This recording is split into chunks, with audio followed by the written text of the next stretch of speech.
All right, good evening, everyone.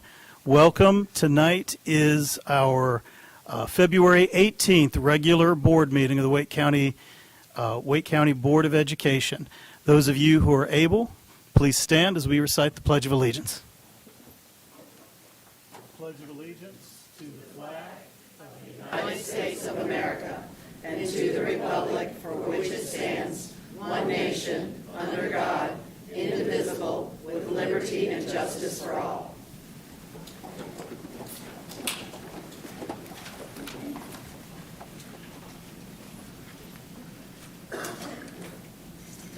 All right, thank you all. We have a full house tonight, so if I could, I need to remind everyone that Wake County Board of Education meetings are conducted for the purpose of carrying on the official business of the school system. The public is cordially invited to attend board meetings to observe the board as it conducts its official business. Persons who willfully interrupt, disrupt, or cause disturbances at an official meeting may be directed to leave by the presiding officer. Members of the audience should show respect for the speakers by refraining from loud comments or disruptions. Disruptions by any person or persons of a public meeting will be subject to action in accordance with North Carolina General Statute 143-318-17. All right, so looking around the boardroom, we do have a quorum. Dr. Ng will be joining us later in the evening. We have said the Pledge of Allegiance, so the next item on our agenda is approval of the meeting agenda. And based on our work session progress and based on the full crowd we have tonight, I'd like to entertain two amendments to the agenda.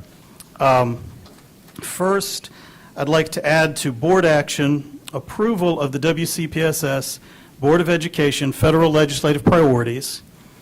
And second, I would like to move board member comment to after additional public comment if needed. That way we can get through all of the public comment here first, especially with the potential for bad weather and cold weather tonight. All right. Having said that, is there a motion? So moved. We have a motion from Vice Chair Swanson to amend the agenda as noted. We have a second from Ms. Mahaffey. All in favor of the amendment, please, the motion to amend, please say aye. Aye. Thank you. All right, any opposed? All right, the amendment passes. Now we need to vote for adoption of the amended agenda. All in favor? Aye. Oh, I do. Mr. Chair, so moved. All right, we have a motion from Vice Chair Swanson to adopt the amended agenda with a second from Ms. Mahaffey. All in favor? Aye. Any opposed? All right, great. Now we can continue on with the agenda.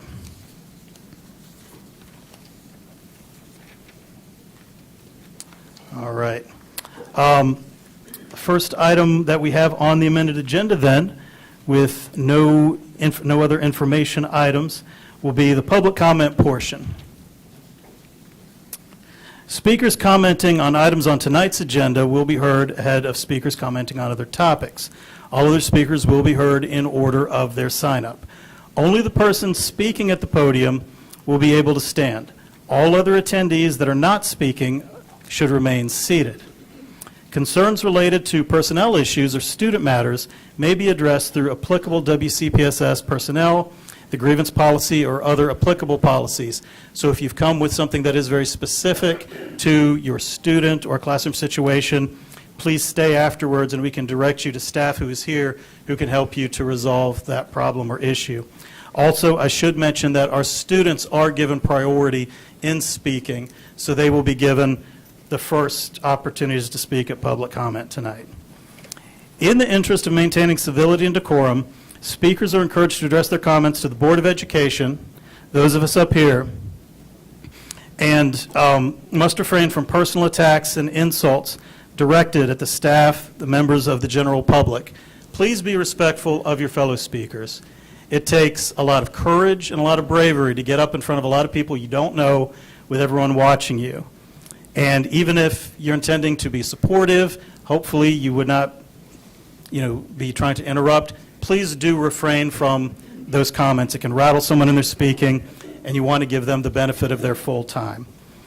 Also, any materials you wish to hand out please give those out either before or after you begin speaking. Those can be given to Mr. Malone, our board attorney here, and he will ensure that those are made part of our meeting minutes and distributed to every board member. Let's see. Please remain at the podium during your speaking time once you begin. Your time will begin once you start to speak, and you may speak for up to 3 minutes. The microphones are adjustable. When you begin speaking, the green light at the podium will light up to let you know that your time has begun. A yellow light will show up with an audible tone. That first tone you hear is just a notice that there are 30 seconds left remaining in your time. When your speaking time is up, you will hear the tone a second time, and that yellow light will turn into a red light. At that time, it's important that you end your comment and step away from the podium because the next speaker is going to be called up. We want to make sure that all speakers get their full allotted time. So please respect the time limit. Speak no more than 3 minutes. You are permitted to speak for less. Oftentimes, that's not the case. So first, as I mentioned, we will hear from our students tonight. The first student speaker we have is Charlie Pine, who will be followed by Samuel Circosta. Is Charlie here?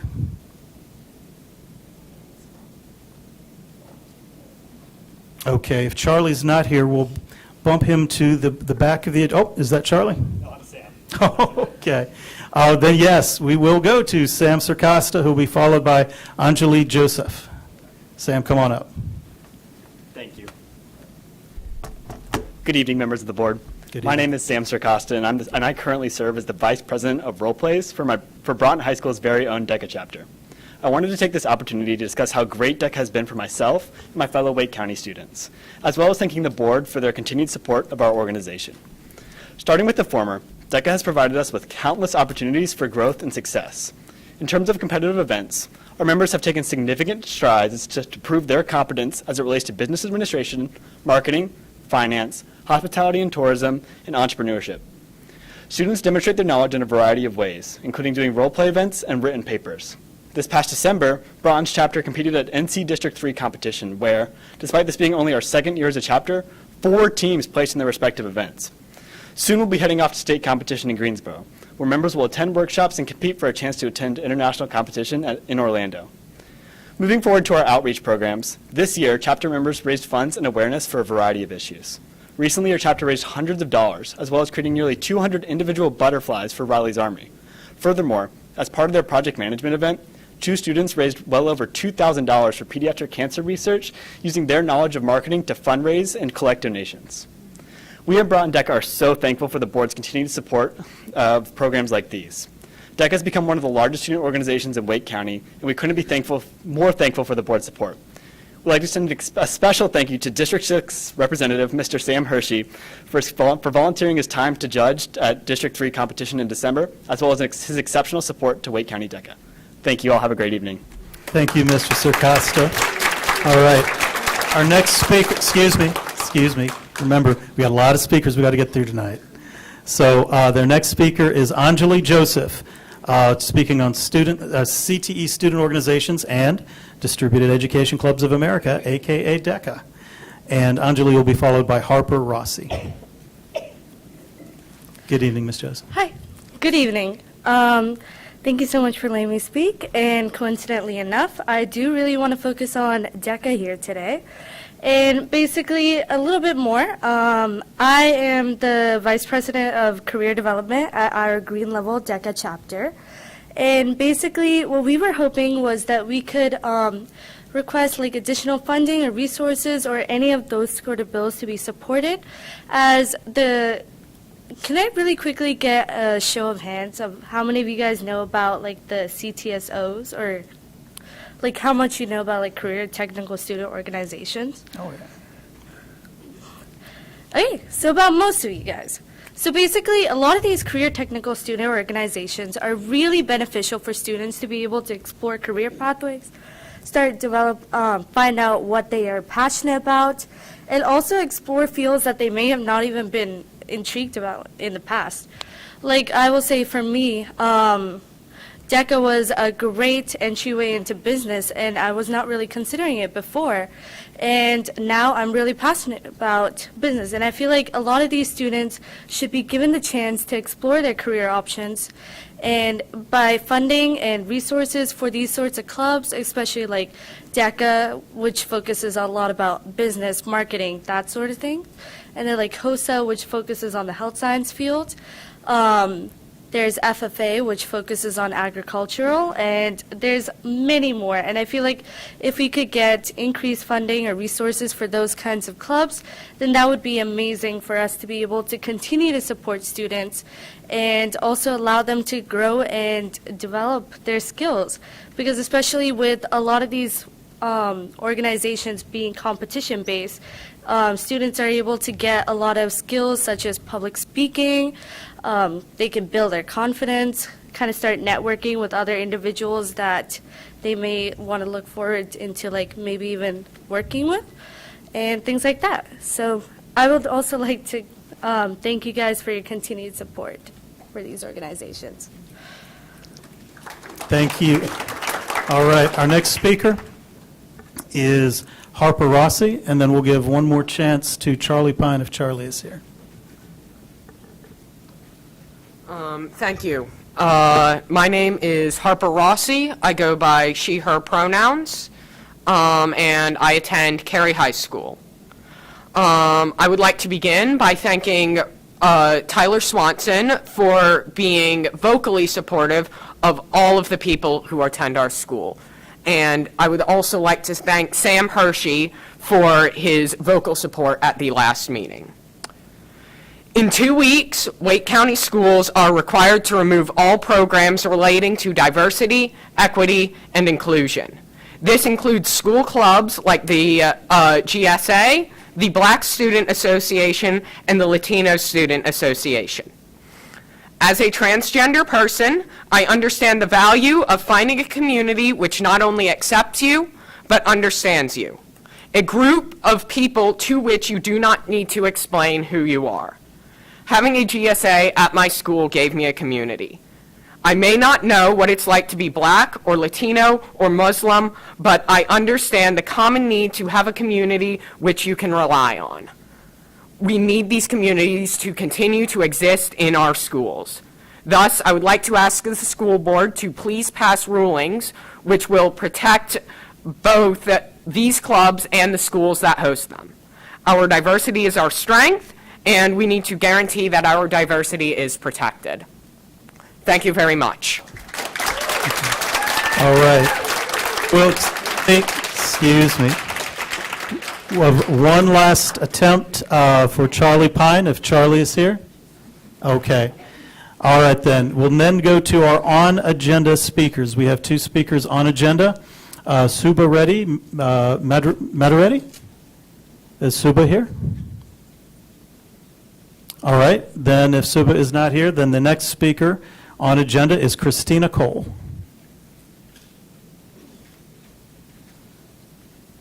Good evening. Good evening, Superintendent Dr. Taylor, board members, district staff, community members. I'm Christina Cole, a Wake County special education teacher by trade, former coordinating teacher in the Office of Equity Affairs, currently serving as the Wake NCAE president.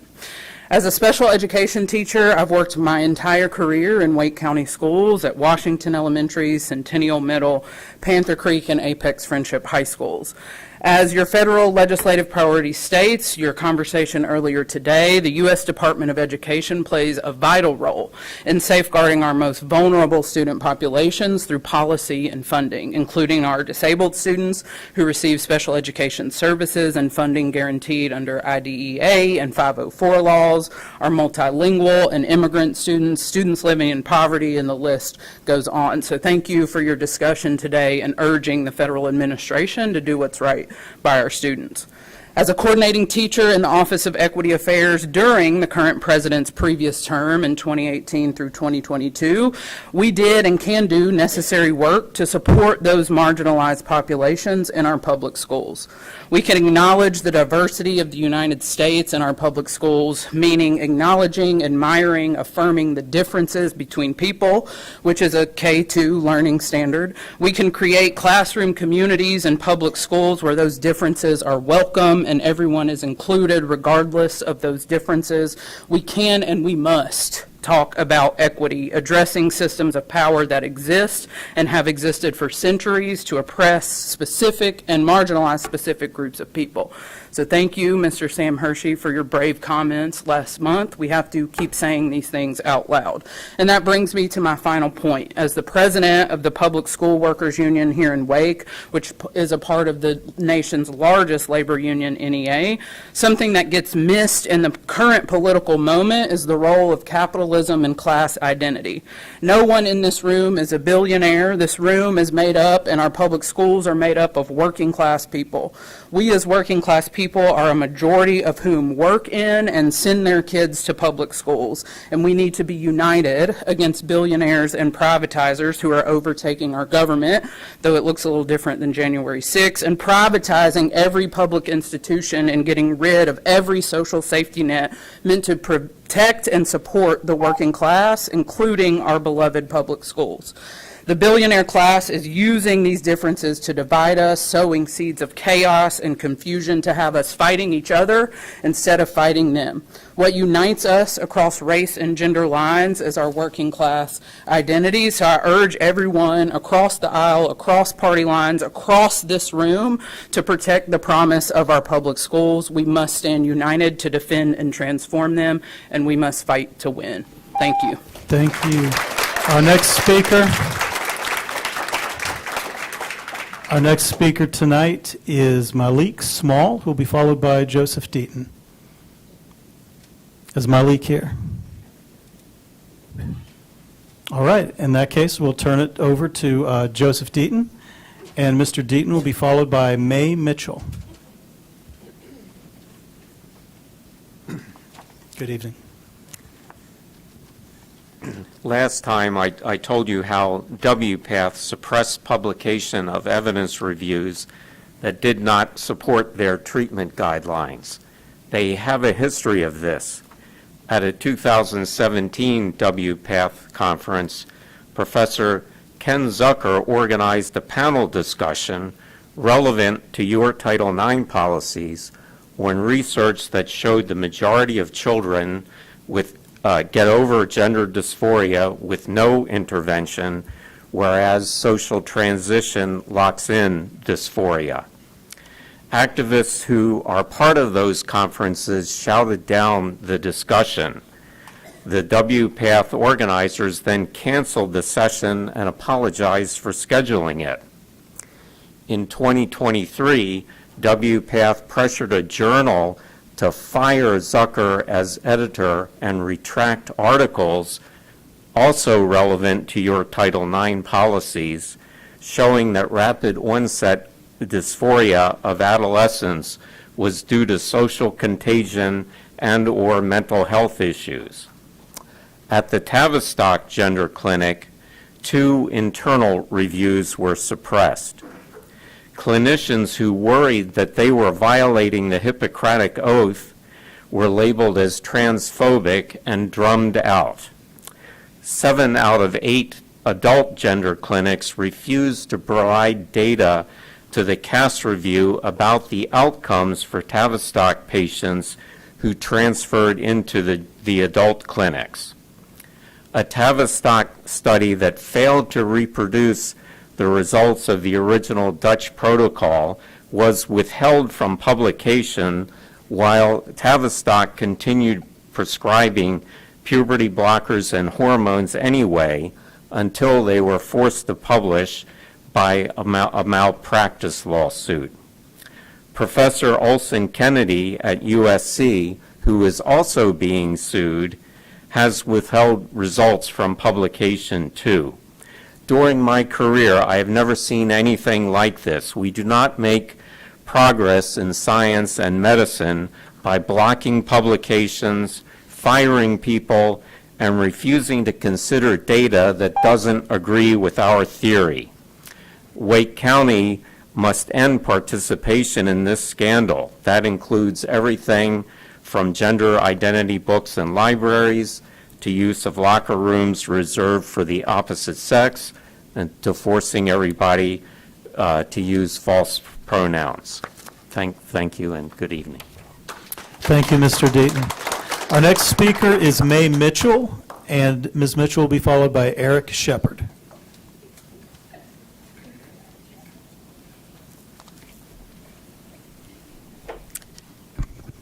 Good evening, members of the Wake County School Board. My name is May Mitchell, and I'm here as a parent of 2 kids in the Wake County school system.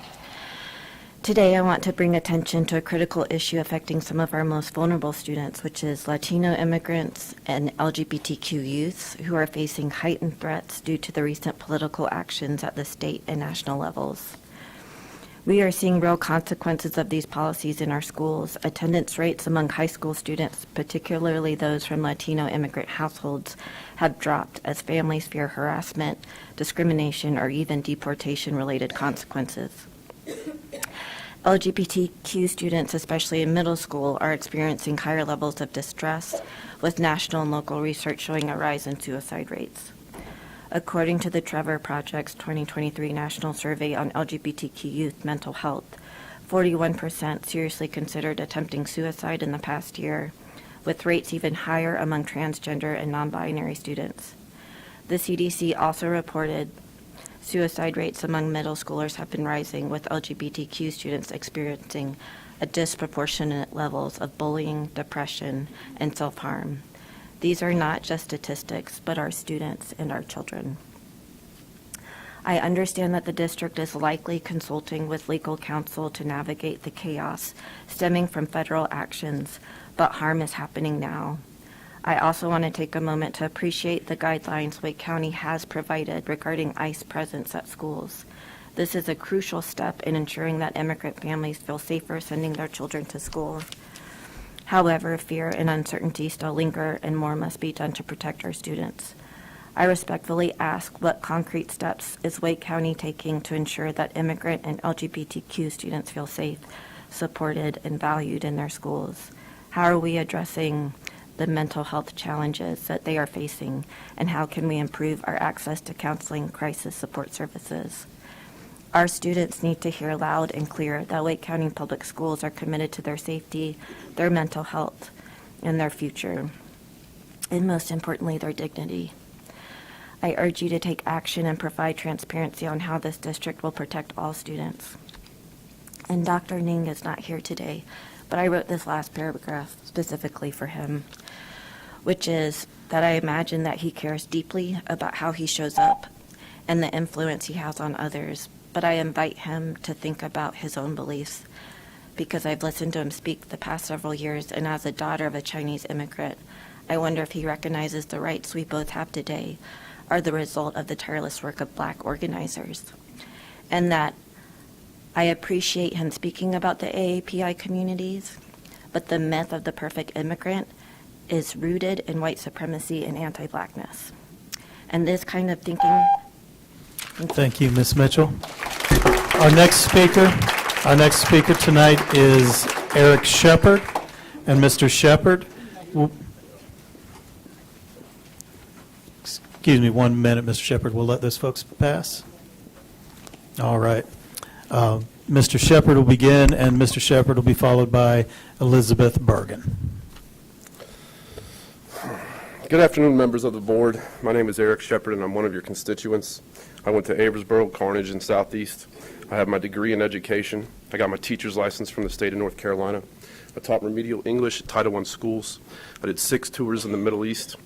I've been paying taxes to the school board for over a quarter century. My family's been on this land for 5 different governments. We've paid taxes the entire time. I'm here today because you hurt my feelings, and I'm offended. You took time out of your taxpayer-funded day to bully one of the genders of an entire race of your voting base, and you're using Black History Month to do it.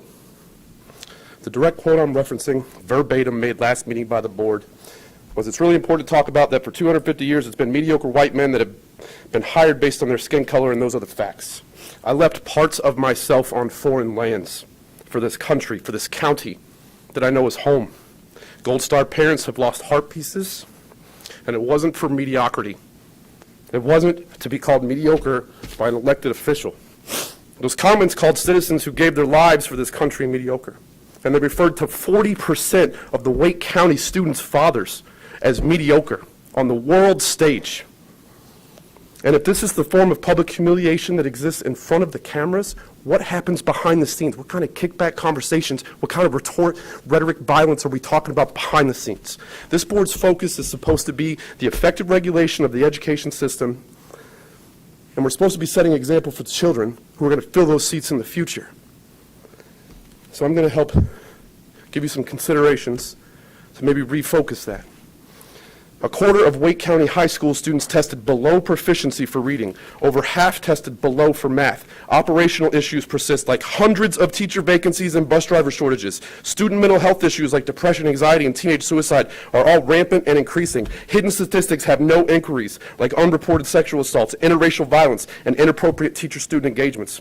With this, the taxpayer cost per student is up to $10,000 per year.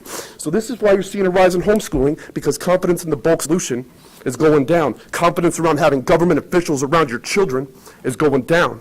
So I'll leave you with these two essential questions before I walk out that door. Why am I paying taxes?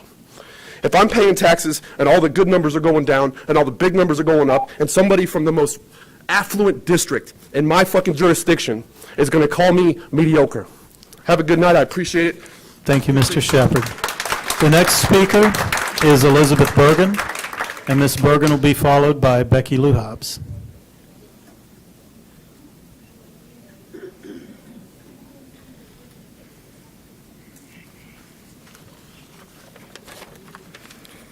Good evening, members of the board. I'm here tonight to thank you for your continued efforts to support diversity in Wake County schools. Our district has long been known for its commitment to supporting all students according to their needs, and that work is more important now than ever. For decades, de facto school segregation in North Carolina has been on the rise. The recent expansion of the Opportunity Scholarship Voucher Program is only making it worse, diverting millions of taxpayer dollars away from public schools and into private schools that can pick and choose their students without oversight. This system disproportionately benefits wealthy families who are already enrolled in private schools, while our free public schools struggle with major funding gaps. Wake County is facing a multi-million-dollar budget shortfall, and our teachers remain severely underpaid.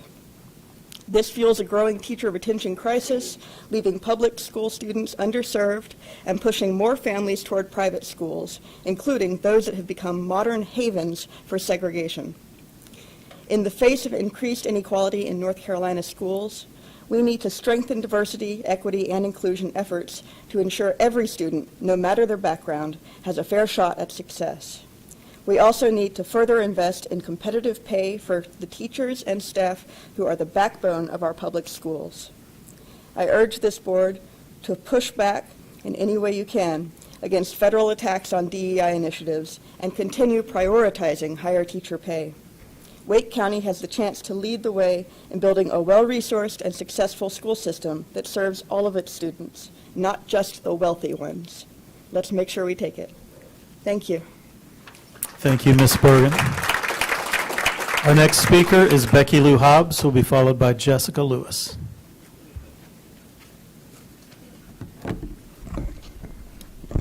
Good evening. We are going to follow the law, and if the law changes, we'll change our policy. This is the quote from Chair Haggerty from when the Wake Board rushed to implement the illegal Title IX rewrite policies. Illegal, you say? Yes. Federal court vacated Biden's changes January 9th, citing the 2020 Title IX rules were now in effect. Last board meeting, this board spent about an hour prattling on about how uncomfortable, unsettled, and unhappy you are. I, for one, am thrilled of your so-called unhappiness.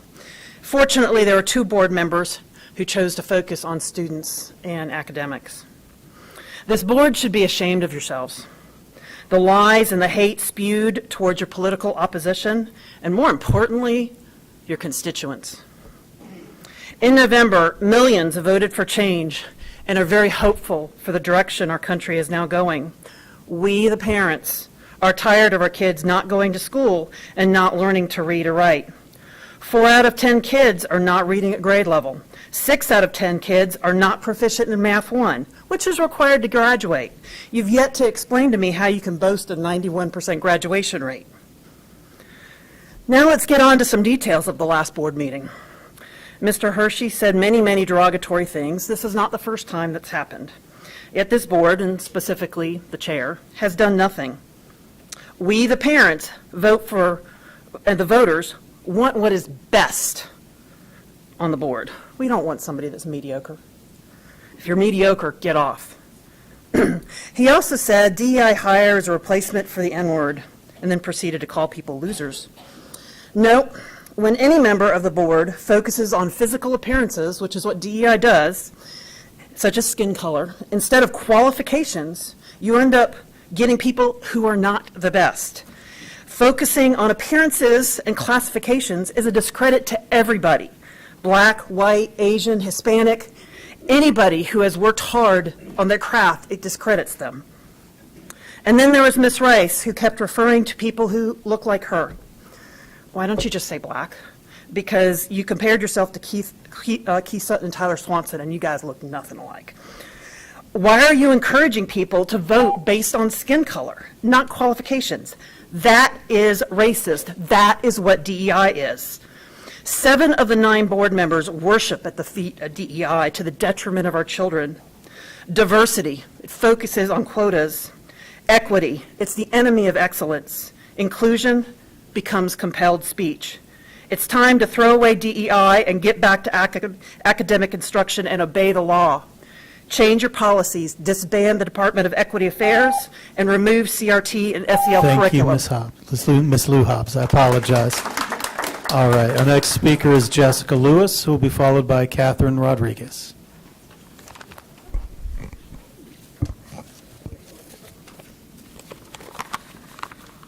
My name is Jessica, and I have 2 children in the school system. I am also the vice chair of Moms for Liberty. My daughter and I were honored to receive an invitation to the White House and attend President Trump's executive order signing of no males in female sports. This executive order was signed February 5th, so why has this school board not implemented these Title IX changes in your policies? Next, I would like to address the letter that the Department of Education sent to all 50 states stating that DEI will no longer be allowed. This letter states that the law is clear, treating students differently on the basis of race to achieve goals such as diversity, racial balancing, social justice, or equity is illegal. This means the Office of Equity Affairs needs to be dismantled, along with any DEI programs.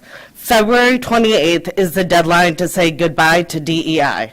It will be in the best interest of this school district to comply. If compliance is not met, Moms for Liberty is prepared to escalate this issue, potentially leading to the loss of federal funding for the school district. Lastly, I would like to address Sam Hershey, my daughter's school board rep. I am disgusted that you are allowed to spew hate, racist comments, call us losers from your podium. You are unprofessional, and your resignation would serve us well. We need a leader to represent our children and their education in D6. I will tell you, after one of the last school board meetings, I was fired from my job for defending my daughter in the school system. As one of your fans, as you like to call them, emailed my workplace.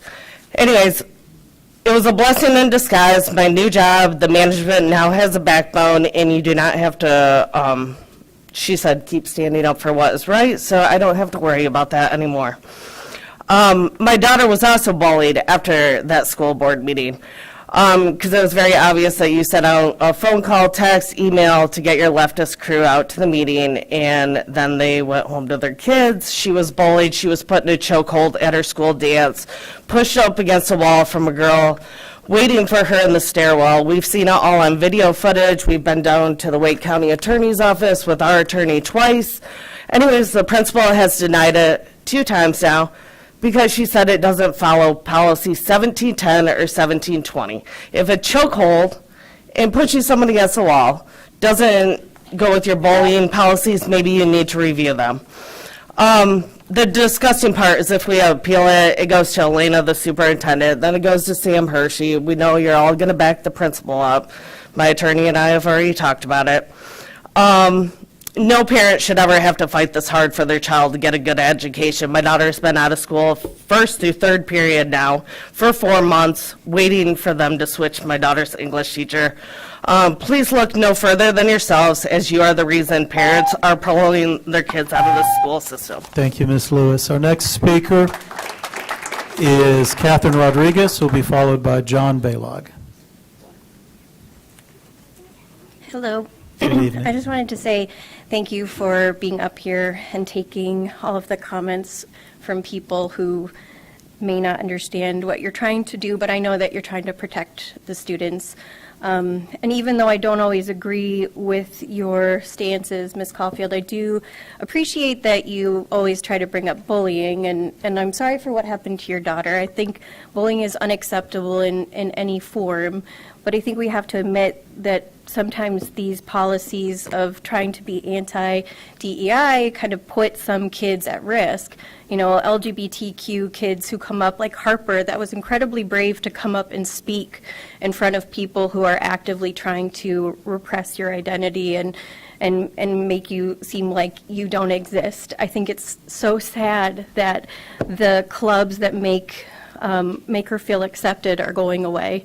And really, my biggest concerns right now are just the fact that we're so focused on yelling at each other as adults, and our kids are going to be the ones who are punished for it. I mean, really, the scariest thing to me is the Department of Education being used as a weapon. You know, the fact that they're going to take away funding if we don't behave or do what they want, or they're just going to dismantle the Department of Education. And who's it hurting? I mean, it's hurting the kids. They're just trying to go to school, be with their friends, and learn, and I think they're being used as pawns in this adult fight, and I just think that that's really sad. So I appreciate you all being up here and standing up for the kids and trying to make sure that they're protected. Okay, thank you. Thank you, Ms. Rodriguez. Our next speaker is John Baylog, who will be followed by Joseph Hudson.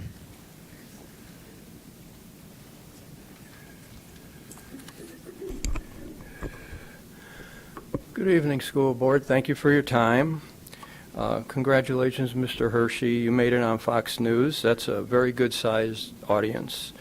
You did mention you have never seen someone lie so much. I'll guess you didn't mean hearing the border was secure multiple times.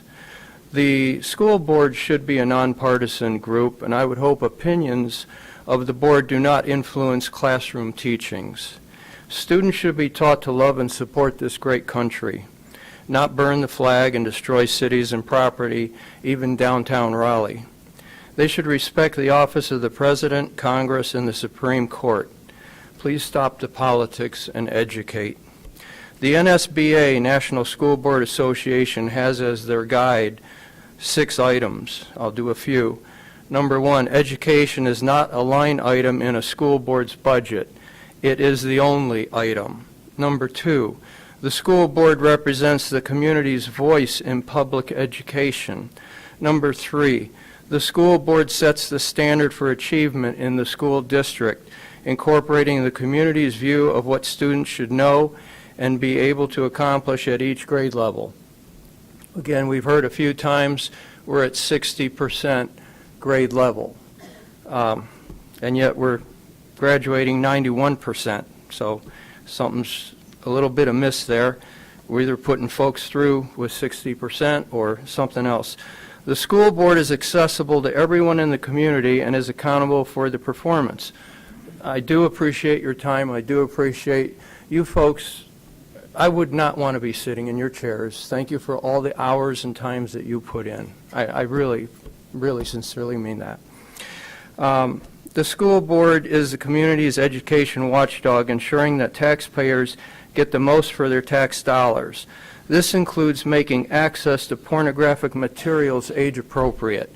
I will be visiting the legislature shortly There are some new folks in town. I will be taking the books that are found in a lot of the Wake County public school systems there.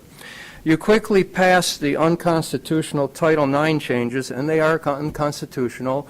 The previous administration tried to change the law, unconstitutional. Anyway, in July of 2024 to keep government funding. That's what we kept hearing. Now we will see how quickly you will remove DEI in your system to also keep government funding. The last time I spoke here, I read a list of over 22 companies and universities that closed their DEI programs down. They don't work. And recently, FEMA moved $59 million to support Helene victims, to put hotels, give illegal immigrants in New York City hotels. Thank you very much. Thank you, Mr. Baylog. Our next speaker is Joseph Hudson, who will be followed by Janet Peterson. So everyone come to order.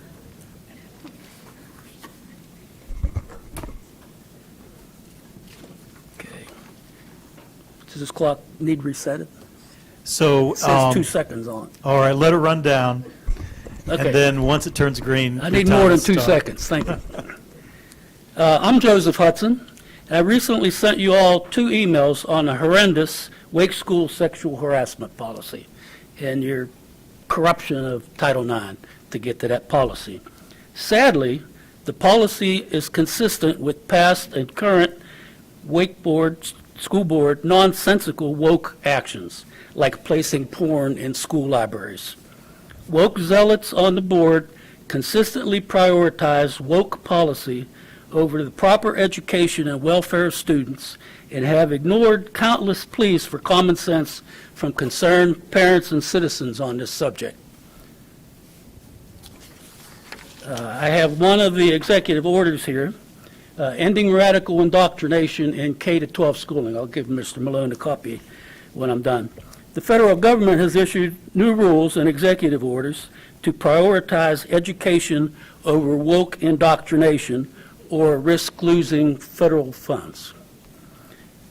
Are the members of the board, are you able to put your personal radical woke political agenda aside in order to retain federal funding for special needs students and lunch programs for lower income students? Or will you fail those students to continue your radical woke ideology? Thank you. Thank you. Our next speaker will be Janet Peterson, followed by Gil Pagan. And again, I would ask that members of the audience please remain quiet while speakers are speaking. Good evening. Hi. Well, it's Black History Month, and I'm here to make a historical correction. 2 weeks ago, Ms. Rice said our schools were integrated in 1976. That's not true. The merger of Raleigh and Wake County schools occurred in 1976. So apparently, Ms. Rice confused the word merger with integration. She also seemed outraged that Black Americans have been underrepresented on the school board. As we look at the current school board right now, and if we count the superintendent, we can all see that the board has 50% representation, and I'm glad. Integration began in 1960, 4 years before the Civil Rights Act made integration mandatory nationwide. The first chair of the Wake-Raleigh Unified School System was a Black leader, Mr. Vernon Malone, who was instrumental in planning and the execution of the merger. Here's a short list of other wonderful and noteworthy Black Americans who have since served on the board. Rosa Gill served 10 years and was instrumental in many projects that led to substantial improvements in our system. She went on to serve as our representative in the North Carolina General Assembly. Harriet Webster served 8 years on the school board, as well as 21 years as a teacher and a principal. Keith Sutton served on the school board from 2009 to 2021, including board chair. Monica Johnson-Hostler served 4 terms beginning in 2013. Dr. Bill McNeil, teaching here in 1974 and ultimately became superintendent from 2000 to 2006. All of these wonderful Black leaders and their others held or began their positions before diversity equity, and inclusion programs became a priority of the U.S. Department of Education. In 2001 to 2002, 91% of Wake County elementary and middle school students were proficient or beyond, and 83% of high school students performed at grade level or beyond. The SAT average was 1576, higher than state or national average. 2 decades later, we see an alarming decline in academic as well as student mental health, and there appears to be a correlation with a series of programs: No Child Left Behind, Common Core, Social and Emotional Learning, and DEI. The data shows results of each of these programs were worse than the one before. We are now in a state of crisis, with board members making outrageous comments and bringing national embarrassment to our school system. All students can learn. Get back to the basics and follow the golden rule. Thank you. Thank you. Our next speaker is Gil Pagan, who will be followed by Eileen Johansson.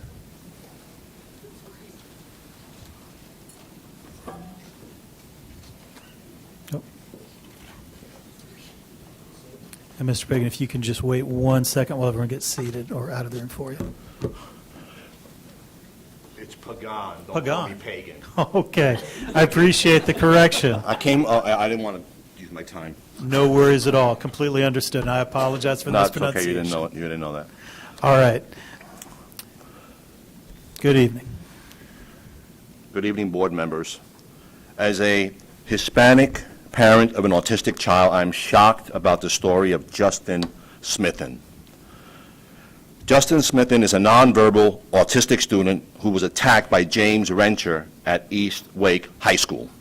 WRAL revealed that East Wake principal Stacy Alston and assistant principal Katonia Ford had received numerous reports of at least 6 alleged assaults by the end of October 2022 done by Mr. Rencher.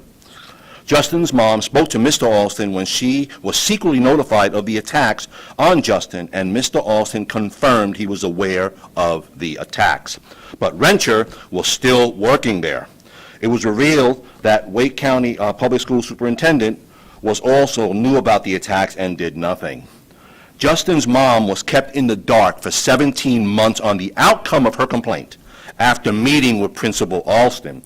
The school system has a practice of moving around bad employees from school to school or placing bad employees in this building, evidenced by Principal Stacy Alston, who will continue to work for the district as an administrator of maintenance and operations. Records also showed the abusive teacher, Rencher, was transferred out of East Garner High School to Herbert Atkins Middle School in Fuquay. A day after WRAL called the district about this issue, the teacher resigned. The school system was caught, and they did a CYA. Interesting note that Justin, the student, is black.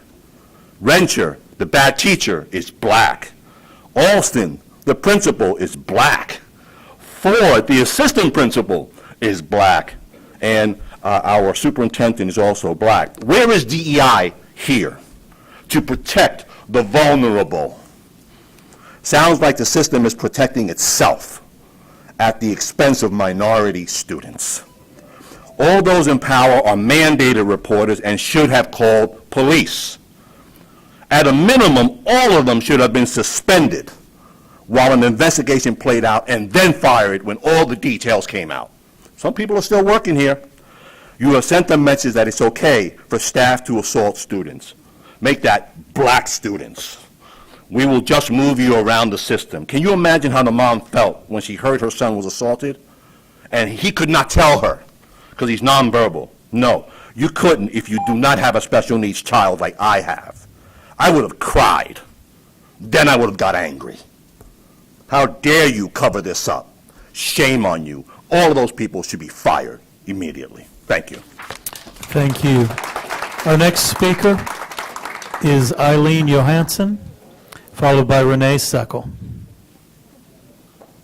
Johansson? Oh, here we go. Thank you. Hi there. Hi there. And I apologize. Could you say your last name for me? Eileen Johansson. Johansson. All right. I married thank a Norwegian, but I don't have him anymore. Anyway, okay, there's so much to say, too much to say. So I'm the hippie grandmother who spoke a few years ago here.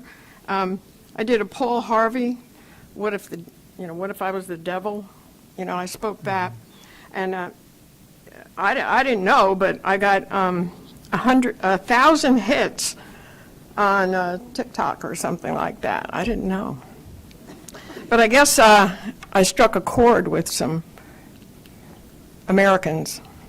Well, I hope I can strike a chord today, because like what I'm hearing across the boards here and outside of here is love and learning and race.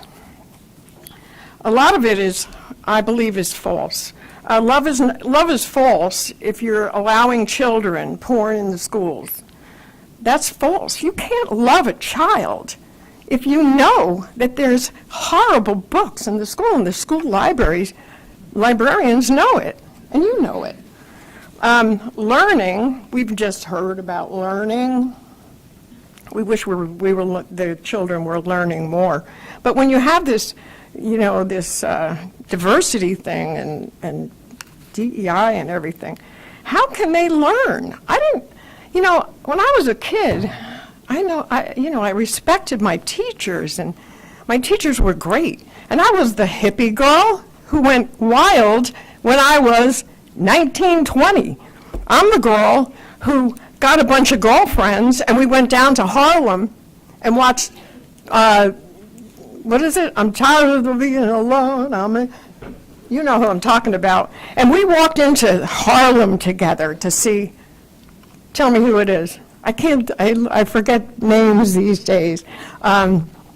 Anyway, I went down there, and we were the only white kids there. And we had a great time. And I had a great time when I was young. We didn't have this diversity and all this stuff going on.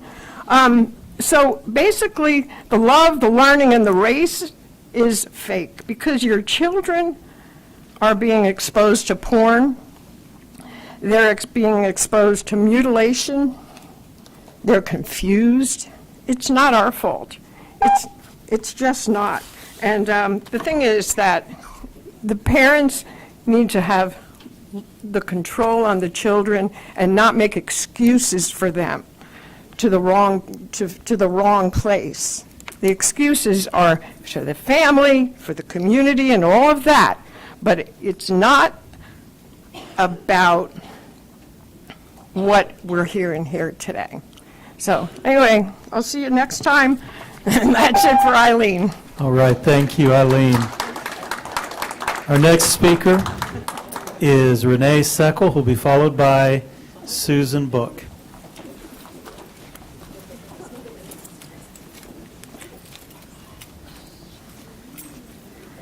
Good evening.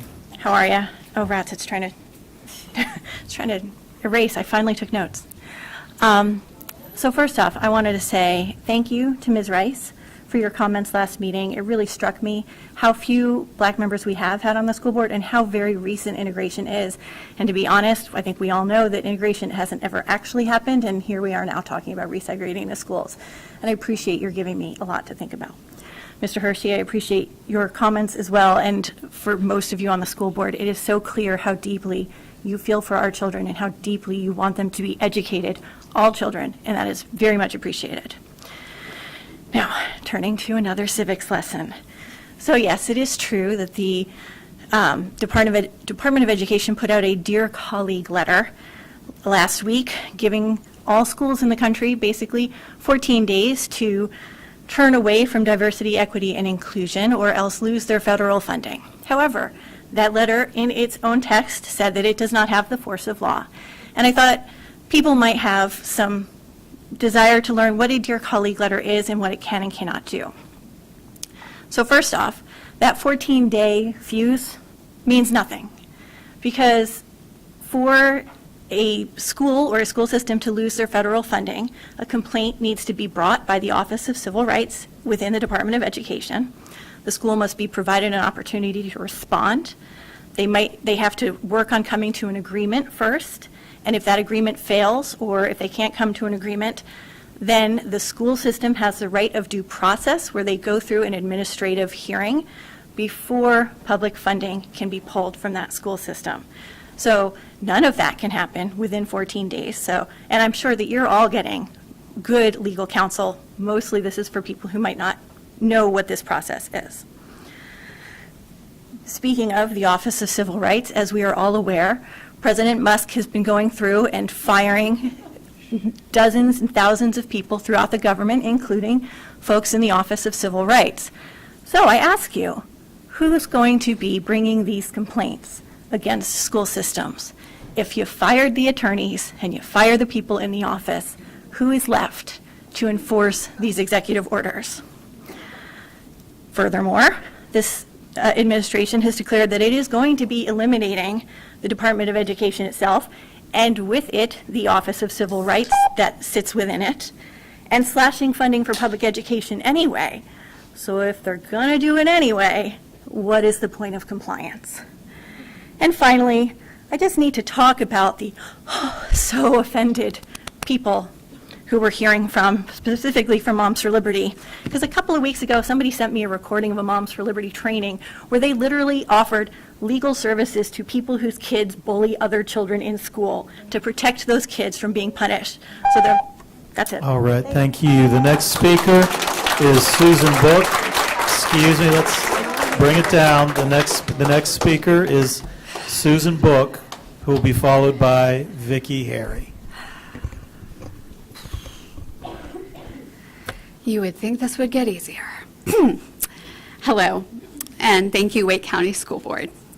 My name is Susan Book. I'm a Wake County resident of Cary and the mother of a 9th grader on the autism spectrum. I've had many conversations with you all, both publicly, some privately, that we are in a special education crisis. I can only say now that we are approaching catastrophe. The threats are now on multiple fronts and are intersectional. We have the threat of closure of the Department of Education on the federal level, the agency that oversees the civil rights of children and specifically oversees IDEA. We have the continued underfunding from our state, and our Supreme Court is doing nothing to uphold our own North Carolina Constitution. Finally, we have 17 states openly trying to declare Section 504 unconstitutional and upend over 50 years of inclusion law in public spaces. What I ask of you is this. While I definitely want you to defend the Department of Education on the federal level, you don't need a federal law to treat all children with dignity and humanity. You can do that without formal policy. You can make sure that ableist predators are not recycled through our systems. You can make sure that all principals and vice principals are creating a safe learning space for all children and step in when they're not doing their jobs. Do not be afraid to prioritize students who need services, resources, and an education that reflects their identity. For example, Black history is American history. We can greatly reduce seclusion and restraint practices by better de-escalating, using better de-escalation techniques. Even better would be prioritizing compassion over compliance. No worksheet is ever worth a meltdown. You could even do something as simple as creating a PE class that met the sensory needs of all kids, or at least a smaller environment to protect those who are most vulnerable to bullying. If you're afraid to speak, then speak with your actions of love, honor, and dignity to all children. If you are bold, as many of you were last meeting, keep being bold. While many of us understand the consequences before us, we also know the price of staying silent. We have already seen the lives of transgender children be disparaged when all they asked for was existence. If the threats are coming from all sides, I ask this board to use their power as well. It might be in the courts, the State House, or the schoolhouse, but we must continue to fight for the dignity and humanity of each and every child. Thank you. Thank you. Our next speaker tonight, hold on, had a Little glitch here. All right, is Vicky Harry, but Vicky will be followed by Rachel Jordan. Thank you. Good evening, board members. Thank you for hearing me tonight. My name is Vicki Harry, and I'm a Wake County resident. I'm the mother of 3, the grandmother of 10. 2 of my children are female, and I have 5 granddaughters. I'm also a former college athlete, former girls basketball coach, and health teacher. I'm here today on behalf of female athletes who depend on the school system, our state, and federal government to protect their safety, opportunities, and privacy instead of trading those rights in for political points with activists. Recently, this board voted to swiftly adopt Biden's Title IX changes which put female athletes at risk by allowing biological males into their private spaces. These changes were made with a total disregard for victims of sexual assault who might be traumatized from having biological males peering at them as they change and undress and shower. It's not only victims of sexual assault, but younger ladies in general have insecurities about their bodies and should not be forced to share showers or undress in front of males. These types of policies have forced girls like North Carolina State swimmer Kylie Allens and her teammates to change in a dirty broom closet for privacy because a biological male was allowed in their female locker room. Not only does the Wake County School Board's Title IX policy violate female privacy and likely to cause trauma, but it also puts female athletes at risk for physical injury and lost opportunities. Our very own North Carolina Peyton McNabb still suffers from partial paralysis and brain injuries after a transgender volleyball player spiked a ball at 70 miles an hour, hit her in the head at her high school volleyball game. Not only does Peyton have physical injuries, but she lost out on opportunities to play college sports and the scholarships that would have come with them.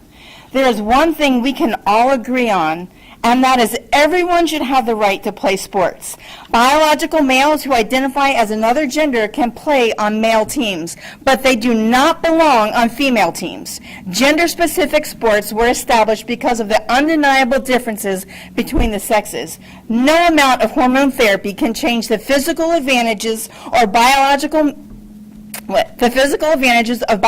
males, including larger hearts, lungs, denser bones, and stronger muscles. Identities don't play sports. Bodies do. As a coach, I watch girls struggle with body image and embarrassment about their bodies. The government has no right to allow biological males a free peep show on girls who just want to undress in private. As a coach, I know the mental toughness needed before competition, and being stressed and embarrassed and even traumatized before a game puts them at an automatic disadvantage. Board Chair Chris Haggerty was interviewed by Channel 11 and said, I quote, "We're going to follow the law, and if the law changes, we'll change our policy." I hope these policies... Thank you. We appreciate it. Time has expired. All right, our next speaker is Rachel Jordan, and Miss Jordan will be followed by Diane Chandler.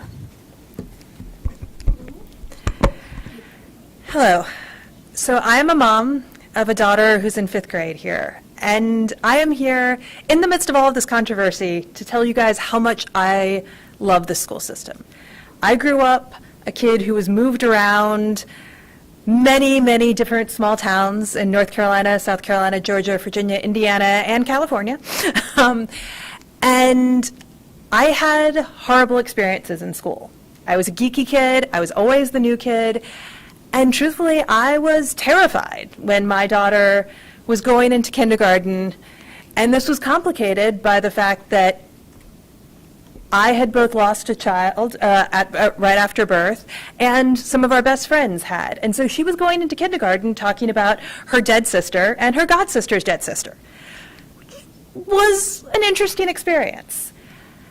And yet, the school we went into was amazing. We had meetings with counselors, and we're in a school that is incredibly diverse. We're actually majority Asian. And yet, every single person in that school is there constantly, knowing every child's name, talking to every kid. I've watched cultural arts happen where we bring in Indian dancers and they talk about sign language and they talk about nature and how we can use dance to communicate, how we can learn the water cycle through movement, through dance.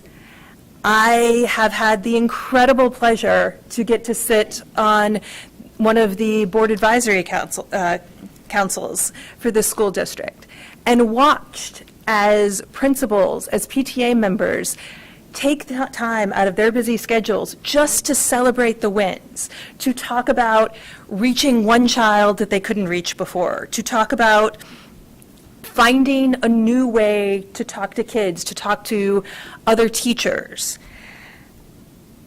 And I also help college students apply to, or help high school students apply to college. And I watch these kids who are literally, part of their problems are that they have taken APs, they have taken tests, and yet they are still, number 50 for their GPAs because the students in our schools are so amazing. And they want to stay here in Wake County or in Durham to go to the colleges we have. And I think it is horrible that we are talking about taking money out of these systems.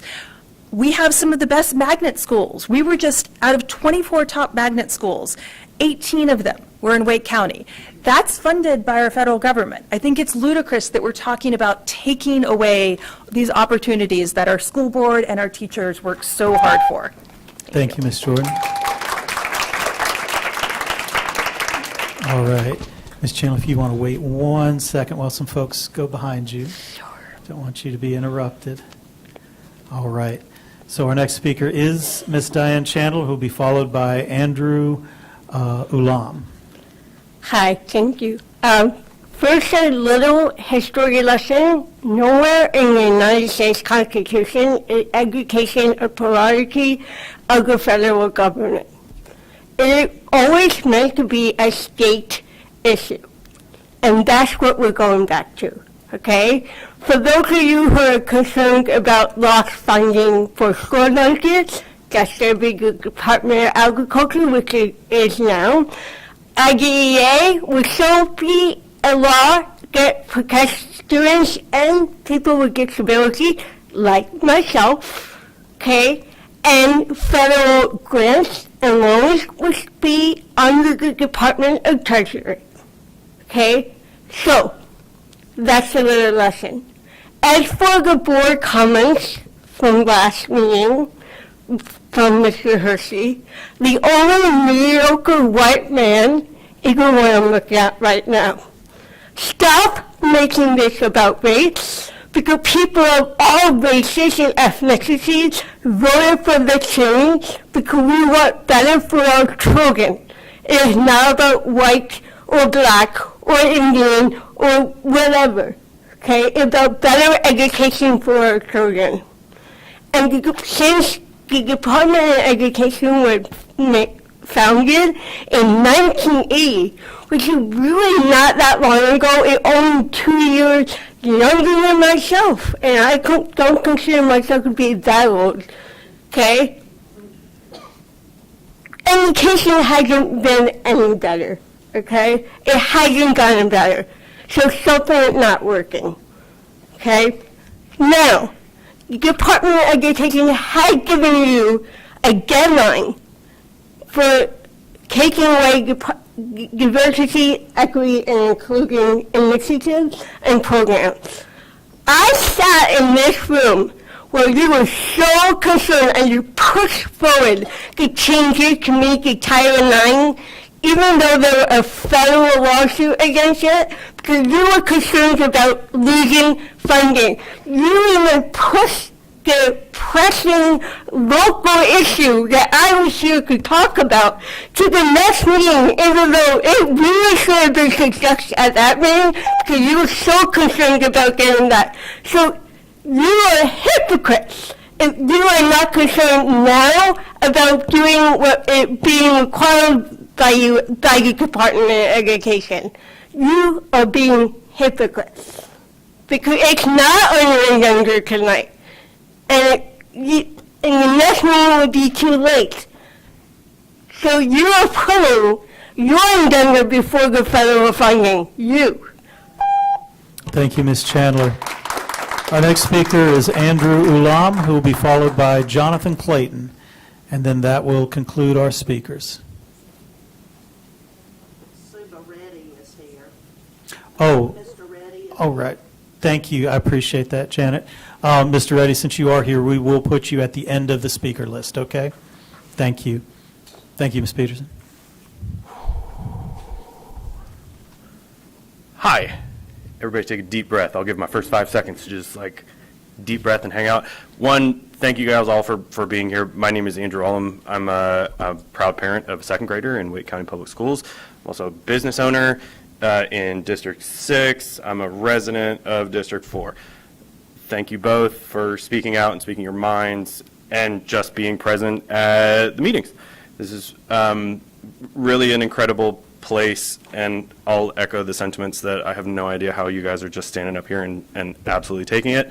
I had a really great plan when I was sitting over there, and that's now just completely out the window.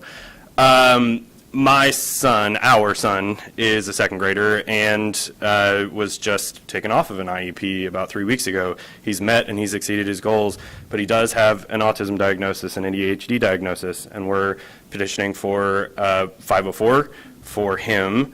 We're excited about the support that it will afford him. That's really what I want to say, is that I'm very excited that that still exists. The one thing that I do want to talk about is we're not necessarily talking about political agendas. We're not talking about, us versus them or anything like that. I do want to just say that I want to continue to include empathy in the classroom. That includes empathy for yourself and empathy for other people. Empathy is inclusive by nature. And as we're talking about diversity and equity and inclusion, we're forgetting that if you think of yourself as an empathetic person, then you do include everyone regardless of who you are, who they may be. And I think that that's really getting lost on a lot of folks that are kind of coming forward and saying, like, this is wrong and this is political and this is racist. It's not. Empathy is a human condition, and I think that we could all use a little bit more of it, and I think that we should push for that in a classroom. My wife and I are working on raising an empathetic child. That's our #1 goal. Right? An empathetic child will support his peers and will support his teachers and will support his classroom, and by extension will support the learning of other people regardless of who you are. We got a really smart kid at the house. He just doesn't like loud noise, so it's really cool that he has the opportunity to put on headphones every once in a while or go somewhere else and take a test, and the only person that affects is him. It doesn't affect anybody else. So the inclusive nature of our school system, the inclusive nature of our educational programs is good for our son, but it is good for everyone else. Rising tides raise all ships, so we can support everybody while supporting those that need a little bit extra without harming or taking away anything. And in that spirit, I want to remind everybody that the NC legislature removed $400 million from the state school budget in favor of private schools. So when we talk about funding and where's everything going and how's this going, let's look to our votes moving forward and go from there. Thank you guys very much. Thank you. Our final speaker tonight, excuse me, let's bring it back. We're almost at the end. Almost at the end. We have a final speaker, Mr. Jonathan Clayton. Let's give him your time and attention. Mr. Clayton, you'll have 3 minutes. Good evening. Oh, and I'm sorry, followed up by our last speaker. I don't want to exclude him. Please go ahead. No problem. Good evening. So this speech tonight that I'm giving to you is actually not written down. You're completely hearing from my heart tonight. And while this is not the first time you've heard me speak on this topic, I certainly do hope it will be my last. But, as has been mentioned before, back in July, the Title IX changes, specifically policies 1710 and 1720, were enacted under the guise of wanting to follow the law and not lose federal funding. If that is the case, then I submit to you there are significant changes, 1, in the federal government, and 2, by the way of federal courts, that have completely vacated the very Biden policies that those policies that you enacted were enacted under. So at that point, it is going to be best to do what was said before, to follow the advice you had before, and follow the law. But I would like to turn from just that and talk about some of the things that I think would genuinely help make our school system better. For one thing, focusing on politics in the classroom isn't necessary, good, or helpful. The basic things that a school system should do that help students learn and achieve are things like teaching them to read, teaching them to do math, teaching them how to write, helping them understand science, preparing them for the workforce, and things like that. If we focused entirely just on the basics, what we used to call as reading, writing, and arithmetic about a generation ago, when my grandpa was in school, that would be better. In fact, when he was in school, it was better. He ended up in the Air Force, and he never even went to college, except for one semester. But he had a high school diploma, and he ended up being a successful aircraft mechanic for 36 years.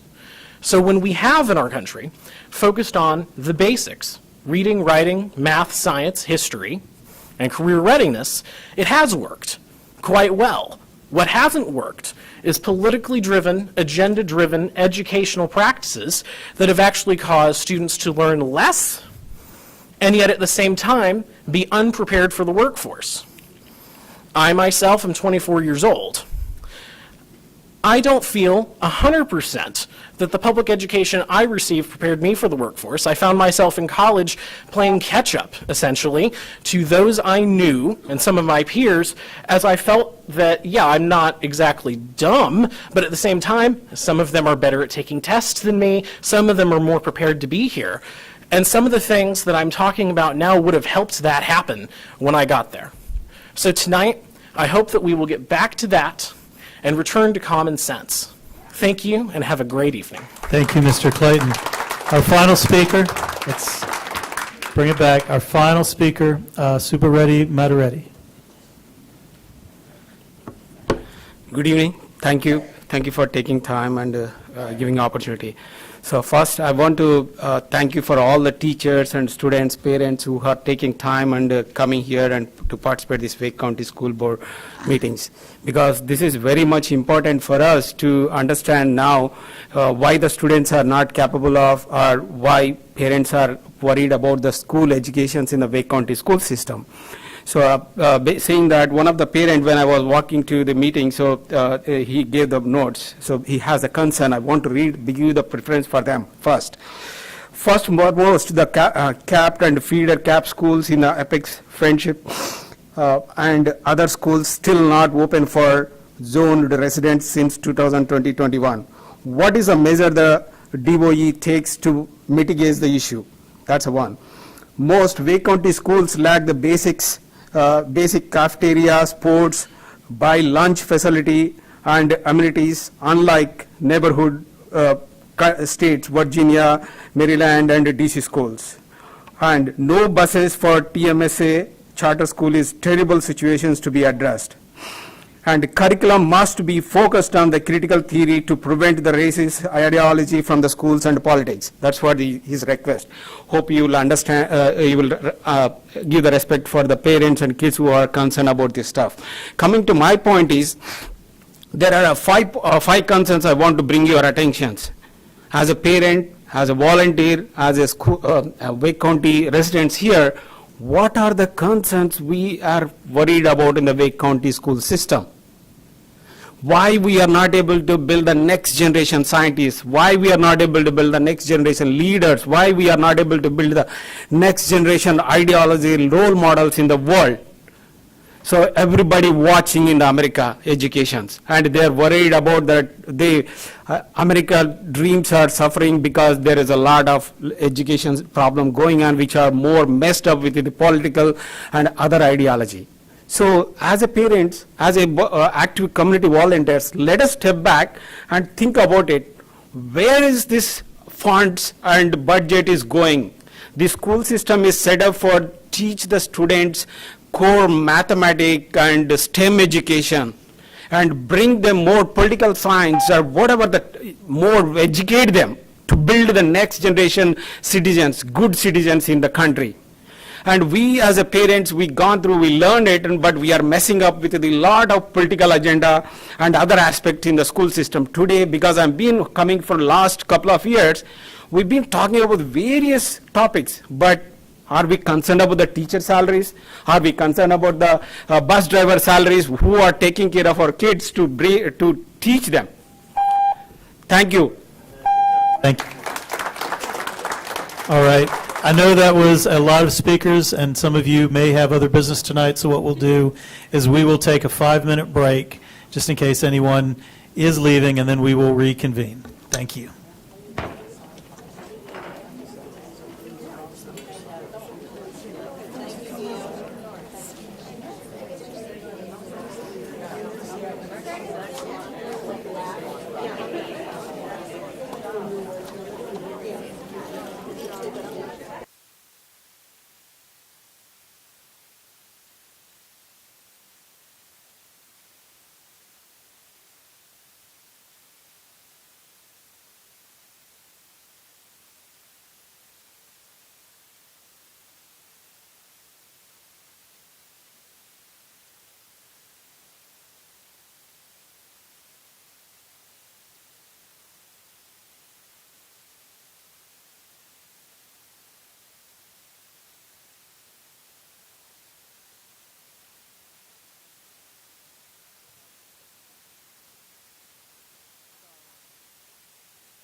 All right, everyone, we took 5 and then some, so let's bring it back to order.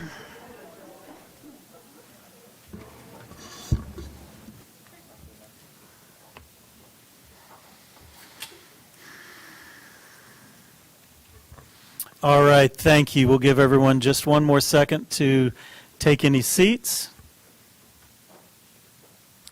And then we will proceed with our agenda.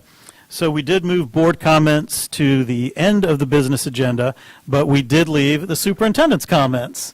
And so we will turn it over to comments from Dr. Robert Taylor. Thank you, Mr. Chair, and good evening to you all. First, I'd like to congratulate this year's winners of the Diane Kent Parker First Year Teacher of the Year Award. Every year, our district honors 4 outstanding teachers in the following categories: elementary school, middle school, high school, and special education. This year's winners are Olivia Denbo, a second-grade teacher at Fuller Magnet Elementary School; Chris Tuggle, a 7th-grade ELA teacher at Herbert Akins Road Middle School; Kaylin Delo, a social studies teacher at Athens Drive Magnet High School; and Molly Todd, a special education teacher at West Millbrook Magnet Middle School. I have the great privilege last week of surprising each of these exceptional teachers at their schools. Each one has proven themselves to be effective teachers, navigating the challenges of their new job with professionalism and enthusiasm. They serve as models for their colleagues and inspiration for their students. This award is just one way our district works to support and celebrate our new teachers.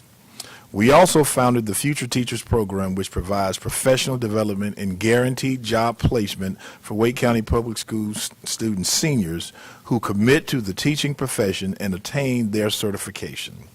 I'm especially pleased to know that Ms. Denbo from the Fuller Magnet Elementary is an alumna of the Future Teachers Program, so we are seeing the benefits from that program. These first-year teachers do indeed represent the future of education in Wake County.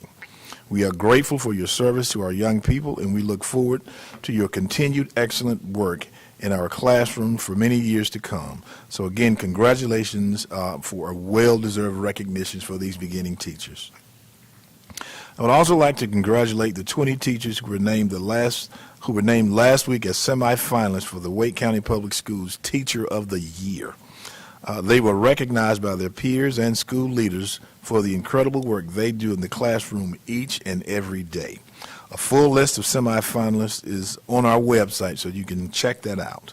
10 finalists will be named in early April, and the winner will be announced in a ceremony on May 1st.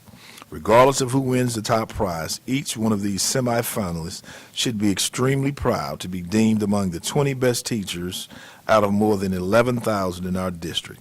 And we know this is 20 out of 11,000, but we think they are all great and wonderful teachers.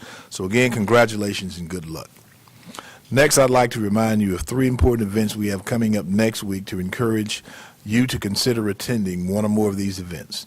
First, in our 2025 State of the Schools event, which will be held on Wednesday, February 26th at 6 p.m.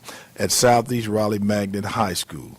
This will be an exciting event highlighting our most recent successes and how we intend to build on those successes. The stars of the show almost certainly will be the outstanding student demonstrations and performances we have planned.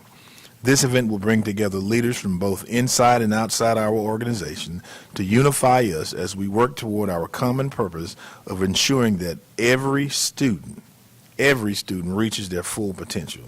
This event is free, but we ask that you visit the WCPSS website to RSVP for the event. The next Friday, February 27th, the community is invited to Ligon Magnet Middle School at 6:30 p.m. for the 2nd annual Dare to Dream Black History Month program. This year's program will honor the rich legacy of Black history through meaningful student performances, storytelling, art, and more. We will show a video which highlights from the program at our next board meeting. We'll be able to share that with you. Lastly, the kickoff event for the annual Wake Up and Read book drive will be held at John Chavis Community Center, 515 Martin Luther King Jr. Boulevard on Saturday, May the 1st from 10 a.m. to noon. You are encouraged to bring new books to support students at our 28 partner schools and 17 child development centers. There will be games, prizes, and food and fun, and a few local celebrities will be sharing their favorite books. And I've heard that the board chair will be in a dunking booth in the I'm sorry, that's not true. But again, more information can be found on our wakeupandread.org site. In closing, I would like to offer a fond farewell to Chief Jackie Ellis, our Chief of Schools. Tonight is her last board meeting before she begins her well-earned retirement. Chief Ellis will be stepping down after 29 years as an educator, administrator, and educational leader in our state. She has served as our Chief of Schools since 2018, providing strong leadership and wise counsel, especially as we navigated our way through the COVID-19 pandemic. Prior to taking on the Chief of Schools role, she served as an assistant superintendent in Durham Public Schools. She also previously has held various leadership roles in our district, including Assistant Superintendent for Human Resources and Western Area Superintendent. Part of Chief Ellis's legacy is the many leaders she has nurtured and inspired. In particular, she has been an outstanding coach of female leaders. I had the opportunity to first meet Chief Ellis in May of 2020, over 20-some years ago. And we've remained professional colleagues, and I've seen the tremendous work that she's done as an educator in a number of systems in North Carolina. And I can tell you that she is a true leader that has dedicated herself to the advancement of public education, and I am privileged to call her my friend and my colleague. So please join me in offering a heartfelt thank to Jackie for all that she's done to challenge our thinking and move us forward.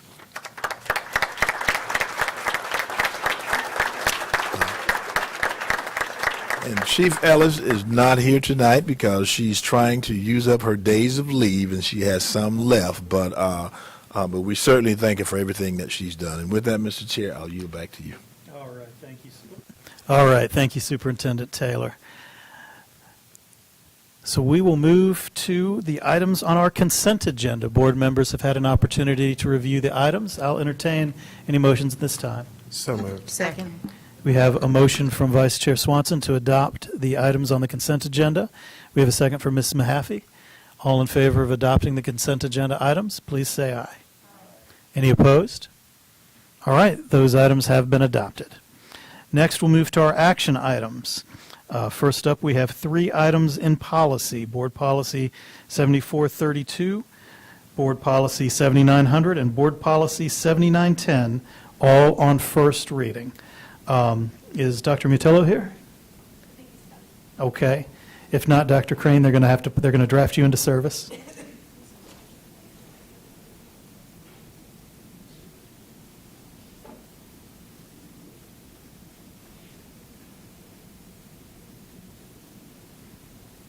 All right. Welcome, Dr. Mutillo. Good evening, everybody. Bringing 3 policies to you tonight. First, 7432, athletic directors serving as coaches. Once adopted, this policy will replace 3218 in the old manual. There was alignment around the language coming out of policy committee, so I won't spend a whole lot of time reviewing. But tonight we are asking for the board's approval of the first reading of policy 7432.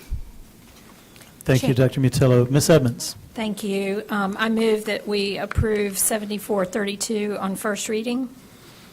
We have a motion from Ms. Edmonds, and we have a second for Mr. Hershey. Any discussion, any debate, any questions about the policy? All right, we had a good discussion of this in policy committee, so seeing no speakers, we'll move to an immediate vote. All in favor of adoption of Board Policy 7432 on first reading, please say aye. Any opposed? All right, 7432 passes on first reading. Next, we'll go to Board Policy 7900 on resignation. Dr. Mutillo? Yes, sir. Again, this one, resignation will replace policies 3400 and 4400 in the old manual. Board was aligned around the language, did want us to clarify calendar days, so you'll see some additions to add those in. But other than that, you are all aligned with the language, so I'm requesting your approval of the first reading of 7900 for resignation this evening. Thank you, Dr. Mutillo. Chair Haggerty, I move that we approve 7900 on first reading. We have a motion from Ms. Edmonds for approval on first reading. Is there a second? Second from Mr. Hershey. Any discussion? Any questions? Any debate? Yes, sir. Vice Chair Swanson. I was not able to make that policy committee meeting, but I just had a question regarding the 30 days. If I'm understanding this correctly, folks have to give a 30-day notice to submit resignation? That's correct. Yeah, I'm sorry. Oh, that was the question. No, you're fine. Yeah, there is a 30-day notice. We did talk a lot in policy committee that we do often, due to extenuating circumstance, will waive that 30 days notice. So, but yeah, that was a part of our discussion at the policy committee, but it is required. Gotcha. Okay. Thank you. Yes, sir. Any other questions? Any other discussion? All right. In that case, we'll move to an immediate vote. All in favor of adoption of Board Policy 7900 on first reading, please say aye. Aye. Any opposed? Please note there was one nay. I'm going to count 8 votes in favor. Nay was Vice Chair Swanson. All right. So that will pass and go on to second reading. Our final policy on our action items is Board Policy 7910, the retirement policy. Dr. Mutillo. Again, 7910 retirement for first reading. Board was aligned around the language. We did add calendar days into this one as well, and we're requesting the board's approval of first reading of policy 7910 this evening. Ms. Emmons? I move that we approve 7910 on first reading. And I will note, I went back and watched the policy committee meeting just to make sure that I remembered the discussion correctly, and there were no questions or comments on 7910. Thank you. Thank you, Ms. Edmonds. We have a motion from Ms. Edmonds for adoption of Board Policy 7910, the retirement policy. We have a second from Mr. Hershey. Any questions, any discussion? With no speakers, we'll move to an immediate vote. All in favor of Board Policy 7910, please say aye. Aye. Any opposed? All right. Thank you, Dr. Mutillo. Thank you all. All right. The next item on our agenda tonight, our chief of schools. We have 2 new schools coming online soon, one in the Wendell area, one in the Zebulon area. Let's see if we have, no, but we do have Mr. Carrozza, who will be subbing in and taking all the slings and arrows. Good evening. Good evening. I'll start with the easy one. The Board of Ed has acquired a land bank school site, which has a current address of 2200 Old Bun Road in Zebulon, North Carolina, which includes 43-plus acres for use as an elementary school. It is located on the southern side of Old Bun Road, west of its intersection with North Carolina 39 Highway, and its east intersection of NC 97 Highway. The naming of Land Bank E54 Elementary School is now required. This item was brought to the Facilities Committee on February 11th. There were 3 options that were presented to the committee: 1, Old Bun Road Elementary; 2, Little Creek Elementary; and 3, East Zebulon Elementary. Old Bun Road Elementary is proposed as it identifies the road from which the school will be likely accessed and will help to specifically identify the location of the site. Little Creek Elementary is proposed as it references the nearest geographic feature, which is located south of the site and is the stream into which the site drains, which is a tributary of the Moccasin Creek. East Zebulon Elementary is proposed as it identifies the area of Zebulon within which the school site is located and will help to identify the location of the site. Staff has collaborated with the Town of Zebulon staff in review of the proposed naming options. In accordance with Board Policy 9300, the names were offered to the Facilities Committee, as I shared, and after due consideration, the Facilities Committee recommended that the name selection of Little Creek Elementary be brought forth to the Board for consideration of its naming. And we are here asking for you to vote on that tonight. Thank you, Mr. Carrozza. So we have a recommendation from the Facilities Committee to rename the school, and you've heard the recommendation. I'll recognize Mr. Hershey. Do we need to make a motion for a vote? Yes, we would need to make a motion to either endorse the recommendation or for any other Motion to name. endorse the recommendation. All right, we have a motion from Mr. Hershey's, the Chair of the Facilities Committee, to endorse the recommendation that the Zebulon area school would be named Little Creek Elementary. Is there a second? Second from Dr. Ng. Any discussion? Any debate? question. Yes, Ms. Caulfield. This is on Zebulon, not the Wendell, right? That is Correct. correct. Just wanted to clarify. Okay. All right.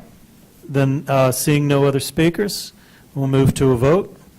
All in favor of accepting the committee recommendation that the new school will be named Little Creek Elementary, please say aye. Aye. Any opposed? All right. One down. See how easy that was? That was. I hope the next one is as well. Okay, so the next one is the naming for a Wendell area elementary, currently named as E57. The Board of Ed is required land bank school site, which has a current address of 2621 NC 97 Highway in Wendell, which includes 35-plus acres for use as an elementary school. It is located in the intersection of Marshburn Road, Lizard Lick Road, and NC 97.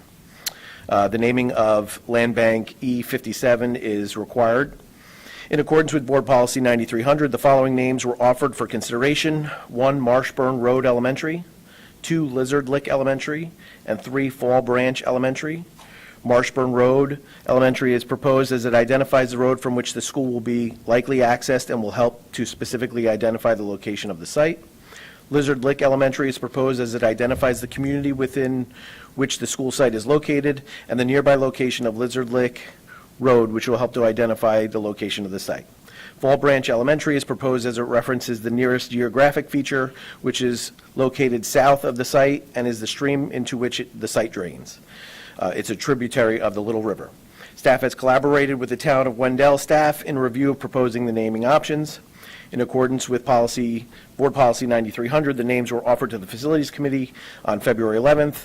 After due consideration, the committee asked that we reach out to the public to get public feedback. There was an email earlier that was sent to all of you from Chief Luton, and she gave you the feedback. I can talk about that now if you'd like to. We did a thought exchange with the public, and so what we did was we reached out to families. We got 71% of the respondents were parents or guardians, 32% were staff, and 11% were community members. 95% of the people represented in this survey came from the eastern Wake area, so Wendell, Knightdale, Zebulon area. There was a breakdown of the race of the participants: 49% white, 29% black or African American, 11% Hispanic or Latino, and 6% multi-race. And then the preferred name, we offered up North Wendell, Lizard Lick, Marshburn Road, and Fall Branch were the 4 that came up, and North Wendell came out on top at 39%. Next was Lizard Lick Elementary at 28%, Marshburn Road 23%, and Fall Branch at 11%.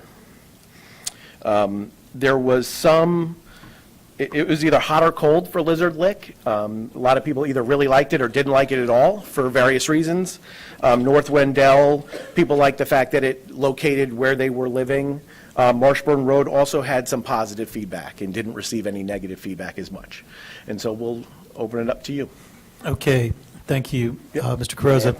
Ms. Parker, did you have anything that you wanted to add to that? Yes, I did. One comment I wanted to share. The Facilities Committee directed that we take 3 names to the community. They were to be Marshburn Road, Lizard Lick, and Falls Branch. I believe. Branch.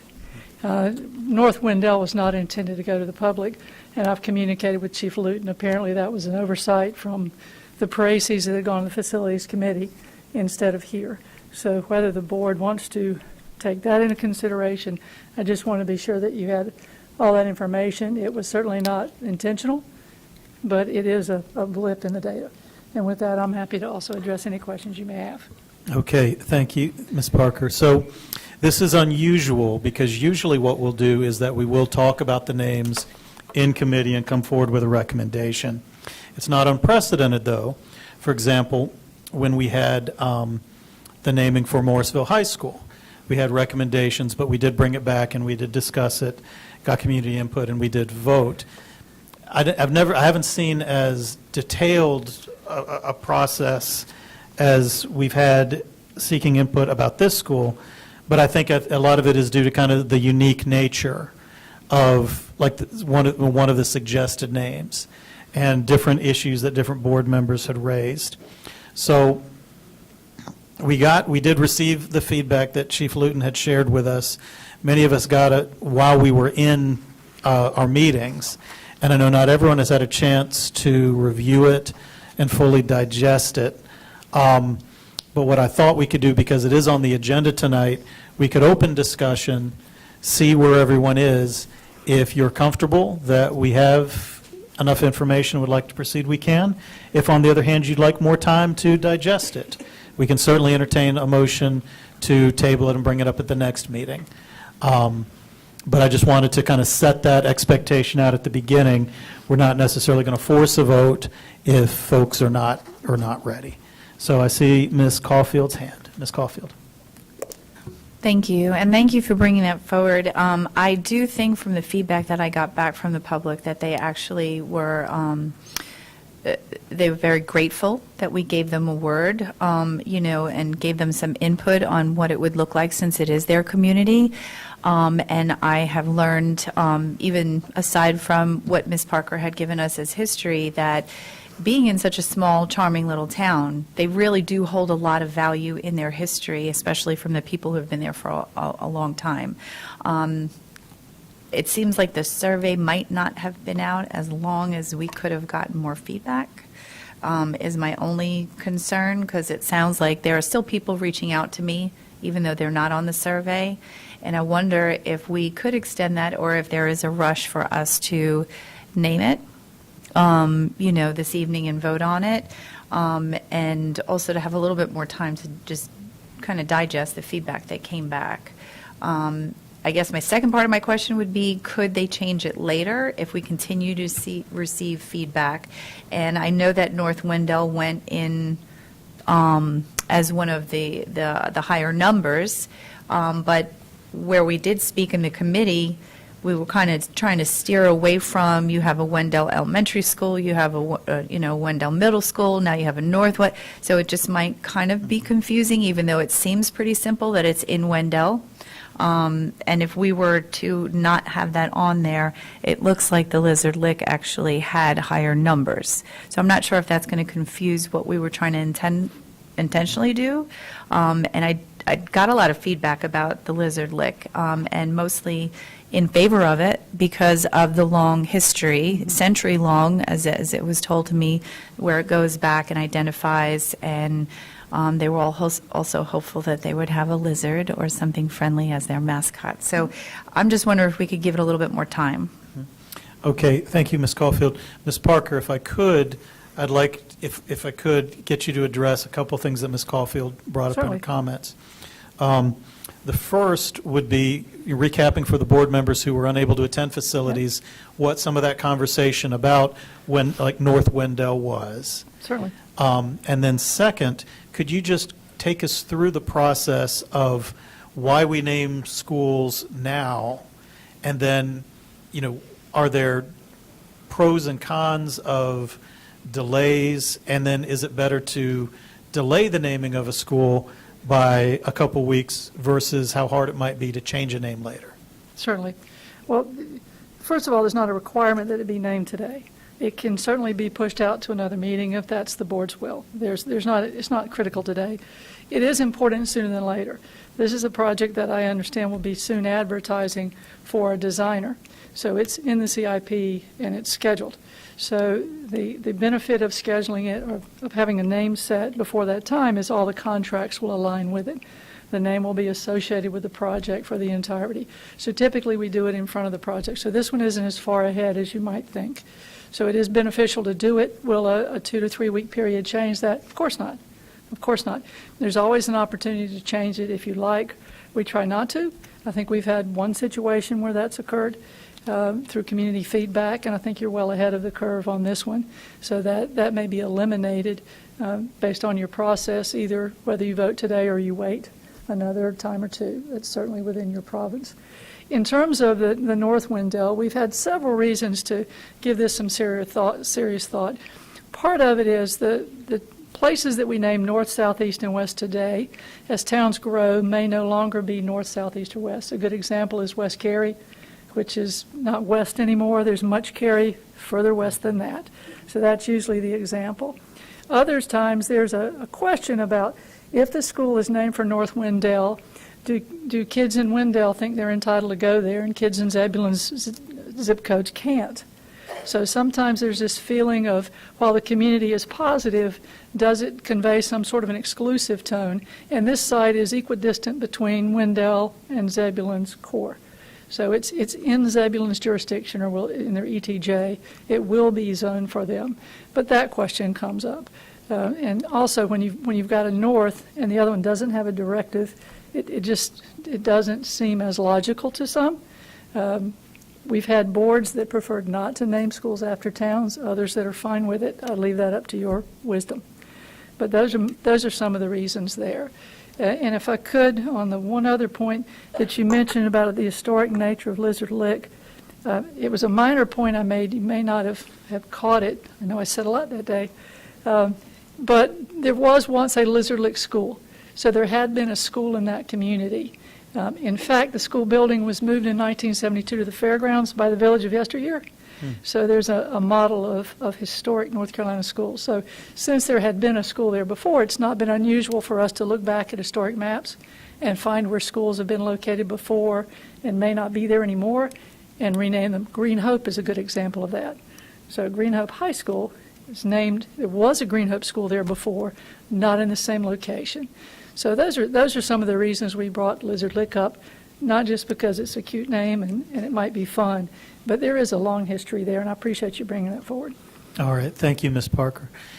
Do we want to just go around and sort of take the temperature, see where you are, if you have a name that you like or don't like, or then if you'd rather defer? Ms. Edmonds? Thank you. So a couple things. I support Ms. Caulfield in delaying so that we can look at the survey. I was one that was concerned that we got it during work session and didn't have time to look at it, but I went to the restroom and came back and skimmed it. So it's pretty easy to digest. I welcome the opportunity to receive more feedback, but I think we do need to make that correction because we did discuss in facilities why the North Wendell is not preferable, and I think that was a perfectly legitimate reason. Makes a lot of sense, and so I guess I'm not making a motion, but I want to support, delaying to another meeting, and I also want to support putting the survey back out or continuing the survey as long as we correct it to only include the 3 that we discussed in work session. Thank you. Thank you, Ms. Edmonds. So just to go around, I'd like to hear from everybody just sort of where they are, and then Ms. Edmonds, Ms. Caulfield, I'll come back to you. Ms. Rice? I'm in agreement with Ms. Caulfield as well. I was going to ask the same thing to not accept the survey for tonight because the 102 families that thought North Wendell was an option, not knowing that it really wasn't an option, should have an opportunity to share what they prefer out of the other 3 options. Thank you. Ms. Caulfield? Oh, sorry, coming back around. Ms. Mahaffey? I'll defer to what Ms. Caulfield would prefer to do. It's her community. All right. Vice Chair Swanson? Yes, I'm also in agreement and will defer to Ms. Caulfield. It's the community that she represents. And so Ms. Edmonds has expressed her opinion. Dr. Ring? I agree with Ms. Caulfield. Mr. Hershey? I agree, and I just want to apologize to the public who we sent this to for the mistake. I think we have to own it, that we did not intend to have North Wendell on there as we instructed in the Facilities Committee, so I am sorry that happened, and I hope they will give us feedback when we send it back out. Thank you. And Ms. Gordon? I will also defer to Ms. Caulfield, but I also want to make sure that we are being genuine in offering the community ample amount of time to give their feedback. All right. Thank you, Ms. Gordon. And my only other comments, I think they're aligned with everyone here. I think we can get some more feedback, but it is important to have accurate expectations for everyone. And so being able to correct that in the survey and then letting people who may have voted vote again if, for example, if they'd voted for an option that's not really an option we want to continue, that could really shape the outcome of that poll, I think. So, Ms. Edmonds, Ms. Caulfield, do you have a motion? I'm changing my. I'm sorry. That's okay. I just wanted to know, I'd like to make a motion to delay the decision and bring it back when we have a little bit more robust feedback. If we could remove North Wendell like we spoke about, and if we could share it with our town representatives, because I know one of our commissioners had asked to have a copy of it, and he wanted to help get it out to the families in the community in case it was just not on somebody's radar. So if we could do that. Before we second it, I just wanted to ask you a clarifying question. Would our next meeting, March 4th, 2 weeks from now, be adequate time? I think that's sufficient. If we can get it out and communicate that it's out there. Okay. Yeah. All right, so we have a motion from Ms. Caulfield, a second from Mr. Hershey. Any discussion or debate? It sounds like, sounds like what we all got behind. All right. Then, all in favor of Ms. Caulfield's motion, we will put out another survey of the public using the 3 names that came out of the Facilities Committee, and we will give it a couple of weeks, we will give it some time. It will be voted on March 4th. Can I also, just not as part of the motion, but just as direction, that we try to get it back to the board by at least the Friday before the board meeting, so that we have time to look at it and analyze it? Sound good? All right. Then, all in favor of Ms. Caulfield's motion, please say, Ms. Parker, did you have anything else to add? Not before you vote, sir. All right. All in favor then of Ms. Caulfield's motion, please say aye. Aye. Any opposed? All right, thank you. Ms. Parker. The only suggestion I would have, and I'm happy to work with Chief Luton, is it didn't appear from what was published that the public had the benefit of the explanation for why each name was chosen. It was, here are the names. So without understanding the board policy, to understand that this is a stream that's close, and Lizard Lick has an historic community, and this is Marshburn Road, while some are apparent, it might be helpful to give them more thought than whatever a name instantly triggers. So I'm happy to work with Chief Luton if that'll be helpful to perhaps get more information out that the public can consider. Ms. Parker, I think that's a wonderful solution. I think folks around the table are nodding, so Great. Whatever you need from us to make that happen, we're in support. Thank you. All right. Thank you, Ms. Parker. So now, based on our amended agenda, we'll move into the consideration of our federal legislative priorities. So this was on our agenda. Oh, I'm sorry. I thought we had 2 naming processes. Oh, we did, but we did that before you arrived. You have them in a different order. I Yes. apologize, and my apologies for being late. Thank That's you. all right. Thank you, Ms. Parker. All right, so now, based on the amended agenda, we're moving to review of the WCPSS Board of Education federal legislative priorities.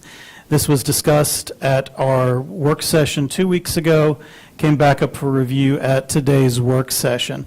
A copy of the legislative priorities is found in Assembly and was discussed during the work session. For the benefit of those who do not see it on the screen, the Wake County Board of Education seeks to provide a relevant and engaging education for all students who graduate as collaborative, creative, and critical thinkers prepared to lead productive lives in a complex and changing world. The federal government plays a vital role in supporting education to ensure national security and produce citizens that contribute to a strong, thriving economy. The document then goes on to address 4 issues that were deemed priorities of this board that are affected by federal policy. The first was continued support for the Department of Education and the programs funded through it. The second item was student mental health and well-being. The third item was infrastructure funding. And, the fourth item was the school lunch program. Board members identified many federal issues that were important to us, but these 4 were deemed to be the highest priority and the ones that were the most time-sensitive. So at this point, I have some comments that I could make, but I'll defer to the other board members first to see if there's any discussion or a motion. Vice Chair Swanson. I was going to make a motion before the discussion started. A motion to adopt the Wake County Federal Legislative Agenda. Second. Thank you. I'm sorry, thank you, Vice Chair Swanson. There's a motion from Vice Chair Swanson and a second from Ms. Mahaffey for adoption of the agenda. Now that the motion is on the table, is there any debate or any discussion? Ms. Caulfield. I just wanted to make a quick note. I think what we have on the legislative agenda, we're covering a lot of important topics. And just with the school program, I'm going to vote for the legislative agenda. My only comment there is I understand the point of having a universal breakfast and lunch, but knowing that we're trying to be sustainable and we speak about like some of the things that happen in lunchrooms and the waste that's thrown out and people that may not need to have school lunches, I would prefer for them to focus more on the quality with the money that we're asking them for, rather than everybody having universal if we don't need it, because then it zones the money in to exactly where we want it to be. These children need to eat. It is imperative, but we've already heard that how expensive it is to have that extra quality food. So that was my only concern. I will support it because I know these subjects are important, but I just wanted to make that a note. Thank you, Ms. Caulfield. Ms. Rice. If we could ask Superintendent Taylor to just recap in reference to the funding and how it's already kind of put in there that we know that every child isn't going to eat. If you can just a brief synopsis of that again, that the money actually is being accounted for who is going to eat and who's not. Yes, ma'am. And so with each school lunch program, the cafeteria will look at the number of students that will be eating, and they prepare that number of meals. So a school may have 1,000 students, but based on the numbers that they have on average, it could be 600 meals that they prepare, 700 meals that they prepare. And so you will still have a large number of students that will bring their lunches to school and not participate in the school lunch program, but that will be based on the numbers that they have, and they prepare meals based on what they expect students to participate each day. So, good point. Thank you, Dr. Taylor. Any other questions, any other discussion about the agenda? Dr.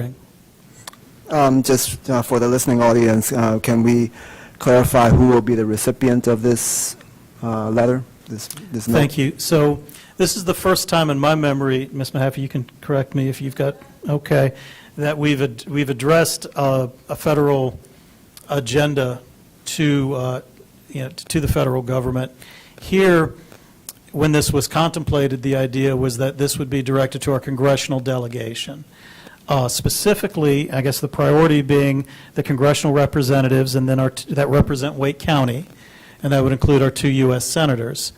But then also we have North Carolina congressional representatives that serve on very important committees relevant to these issues. So, for example, a Alma Adams or Virginia Fox may not represent Wake County, but they represent North Carolina voters. And many of these issues are also issues that might affect school districts within their part of the state, and so we would certainly share it with them. At that point, the question comes, well, why not just share it with the whole North Carolina delegation? I don't believe there's been any thought of sharing it beyond the borders of North Carolina. Mr. Hershey. Thank you. First of all, I'm really happy we are doing this. This is something that I've wanted us to do. Is it possible, or I think we should share it with at least all the other school districts to let them know, here's what we're doing, not necessarily to co-sign on it, but if they feel compelled to also do some of that advocacy work, they know that we're taking the lead on putting a federal legislative agenda. And I think if the board agrees, I think that's something that Dr. Taylor can handle with his contacts, but I would like to get it as far and wide within North Carolina as possible. Thank you, Mr. Hershey. And we have a board meeting of the North Carolina School Boards Association this Friday, and if the agenda passes and the board is so inclined, I'm happy to share it with all of their members and their legislative team as well. Dr. Taylor, did you have any comments or thoughts? I was just going to say that once it passes, it will certainly be information that school boards, superintendents share with each other, and so I will share that with my colleagues and make sure that they are aware of what we've done. Absolutely. All right, thank you. I don't want to interrupt anybody if anyone else has any more. I do want to set some context for this. We think it is important to direct a legislative agenda to Congress at this point in time. If you look at what's at stake with some of these programs, the Wake County Public School System receives over $144.4 million in annual federal spending, making up 10% of our operating budget. These dollars directly impact over 1,000 positions, ensuring teachers, school counselors, and support staff are meeting our students' needs. Oftentimes, these programs go to benefit some of our most vulnerable students, whether it's through a free and reduced lunch program, or whether it's students that are experiencing homelessness or abuse and are receiving services through our schools to get them to school when they may not have a parent or a bus route that can get them there. Special education, we've talked about before. I've told you that more than 20,500 students with disabilities rely on federally funded programs, including $29.9 million in IDEA grants. Again, the IDEA was a federal program passed by Congress. It is a federal mandate that we provide these services. Any other given year, we would probably be advocating for Congress to fully fund what it costs to provide these services. But here, I think we're making just the request to keep the status quo and keep those essential dollars going to these most vulnerable of students for things like speech therapy, occupational therapy, and support services. Again, Wake County, the Wake County school system, with over 20,000 students with disabilities, if you pulled those students out, they would by themselves be about the 14th largest school district in North Carolina. And so losing these funds would be disastrous for them. Additionally, $8.3 million in Medicaid funding pays for critical school-based physical, mental, and behavioral support services. When we talk about some of the student well-being programs and how essential they are, whether these are health screenings, mental health support, these are all things that are vital for students that might not be able to receive these services in other ways. Support for low-income students in Title I schools. You heard today about our Restart programs and our works in our Student Achievement Committee, and how often the Restart programs and our Title I programs go hand in hand. Nearly $28 million in Title I funding supports schools with the highest percentage of low-income students. This provides funding for teachers, academic interventions. There's resources to help close the achievement gaps. When we talk about academic achievement and we talk about test scores, this funding is a crucial and vital piece of that. If you look at where our test scores are lowest and you see the students that struggle the lowest, it's oftentimes those students with the fewest resources. So these funds have a direct impact on student performance. Our magnet schools, our specialized academic programs, again, these have been nationally award-winning programs that provide vital services in schools that would not otherwise be available. These are all on the cutting block. Early intervention funding and pre-K services, making sure that all kids arrive at kindergarten with the skills they need to interact with their classmates and to be ready to learn, to have those basic building blocks of literacy already established when they're coming into kindergarten, is just a proven head start for all of these students.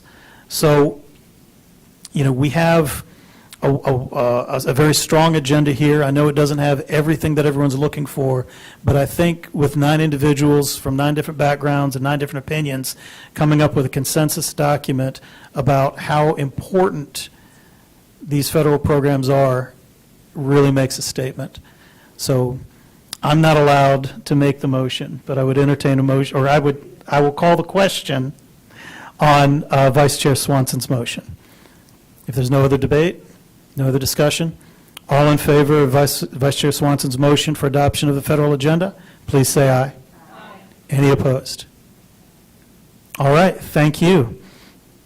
And so I believe that concludes the business agenda, so now we will turn to board comment. Again, it is at the end of the agenda. I know it has been a long meeting, and I know we could be facing some inclement weather. I want to thank all of my board members for their hard work as we deal with a lot of issues in a rapidly changing landscape. I know there's a lot of uncertainty. I know that we all respond to it different ways. I want to thank you and encourage you to continue your hard work, encourage professionalism, and attacking these problems head on, and working together, we will find solutions. There's more than I can say, but there's not the time to say it. So I will defer any further comment and turn it over to Vice Chair Swanson. Thank you, Chair Hagerty, and I will be brief. I want to thank the Briarcliff PTA for inviting me to their Spirit Night last week at Dairy Queen, where I was able to connect with families and students and hear their concerns and some of the issues that they're facing in their communities. Also, congratulations to our semifinalists, Teachers of the Year. I look forward to learning more about them and the impacts that they make on our students, the lifelong impacts they make on their students. So I want to thank them all for their dedication, and also recognize Dr. Sexton, who's also retiring effective March 1st, who was the Western Wake Area Superintendent, who I've had the pleasure of working closely with over my term. And so just want to thank her and Chief Ellis for their dedication to our students, teachers, and families of Wake County. And that concludes my remarks, Mr. Chair. Thank you, Vice Chair Swanson. Ms. Mahaffey? Thank you, and I will add Ms. Parker and Ms. Rory to the list of folks to thank for their service to this district. I want to thank our bus drivers. I believe last week was Love the Bus Week. I had the opportunity to go to Turner Creek Elementary for STEM night, and it was amazing to see many organizations volunteer. Saw a lot of robots. And I am grateful that the school board does not make decisions on school closings for inclement weather, so thank you, Dr. Taylor, to you and your team. Stay warm, everybody. Thank you, Ms. Mahaffey. Ms. Caulfield? Thank you. Bear with me a second here. So I wanted to address a few things today because I think it's very important to do so. DEI and SEL are certainly a heated topic, and it is a relatively new push. I fear it's not going very well for our friends, and if we look around and see how our children in our lives have anxiety and depression, how many struggle in school, struggle with social skills, we've just started to acknowledge that the technology and social media play a role in their developing minds. Our children are challenged with all of these new ideologies. But bullying and discipline issues continue to rise, not decrease. Our proficiencies and NAEP scores continue to be challenged and strained. Our mental health is on a steady decline and growing to the point that we cannot keep up. Are we really creating a space for unity or division and confusion? We should question and worry.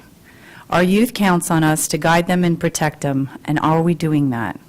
Is their well-being really at the heart of what we are doing? The Anxious Generation, along with a lot of other good reads, breaks down all of these new experiences we are putting before our children, and it's okay for us to reflect. It's okay and rather good for us to correct some of the things that might not be going well. The definitions of DEI and SEL really had another tone that folks are worried about. Everyone knows it here. While diversity is always a good thing, it's what America is built on, different cultures and experiences, and yes, builds this great home that we call America. DEI is not handrails. We have ADA for that. That has existed since the 90s. It is not a non-smoking section. That started back in the 70s and 80s. It is not an interpreter because we have accommodations for special needs, 504 and IEP accommodations that address and target their special needs. The concerns that folks worry about and what is making it heated come from ideologies. Where a second grade class is assigned a play where the actors are students, read scripted words, seemingly confused and somewhat stressed as they struggle seeking their words for the day. And in the play, their trusted adults describe that sometimes you may feel like they, them. And at the end of the play, the actor is relieved that they finally chose their words of the day, they, them. That is social influence. Let me repeat that this is second grade, not learning the basics of 1, 2, 3s and ABCs and how to write and read words. If this is the focus, I now understand our NAEP scores even more. The DEI push in schools also leaves us with an instructor in PE, standing kids in a line and making them taking a step forward and backwards based on selected questions asked about them. Questions like, is your parents divorced? Take a step back. Or if you feel uncomfortable by a sexual traumatic experience, take a step back. How traumatizing or re-traumatizing, actually, in class with their peers.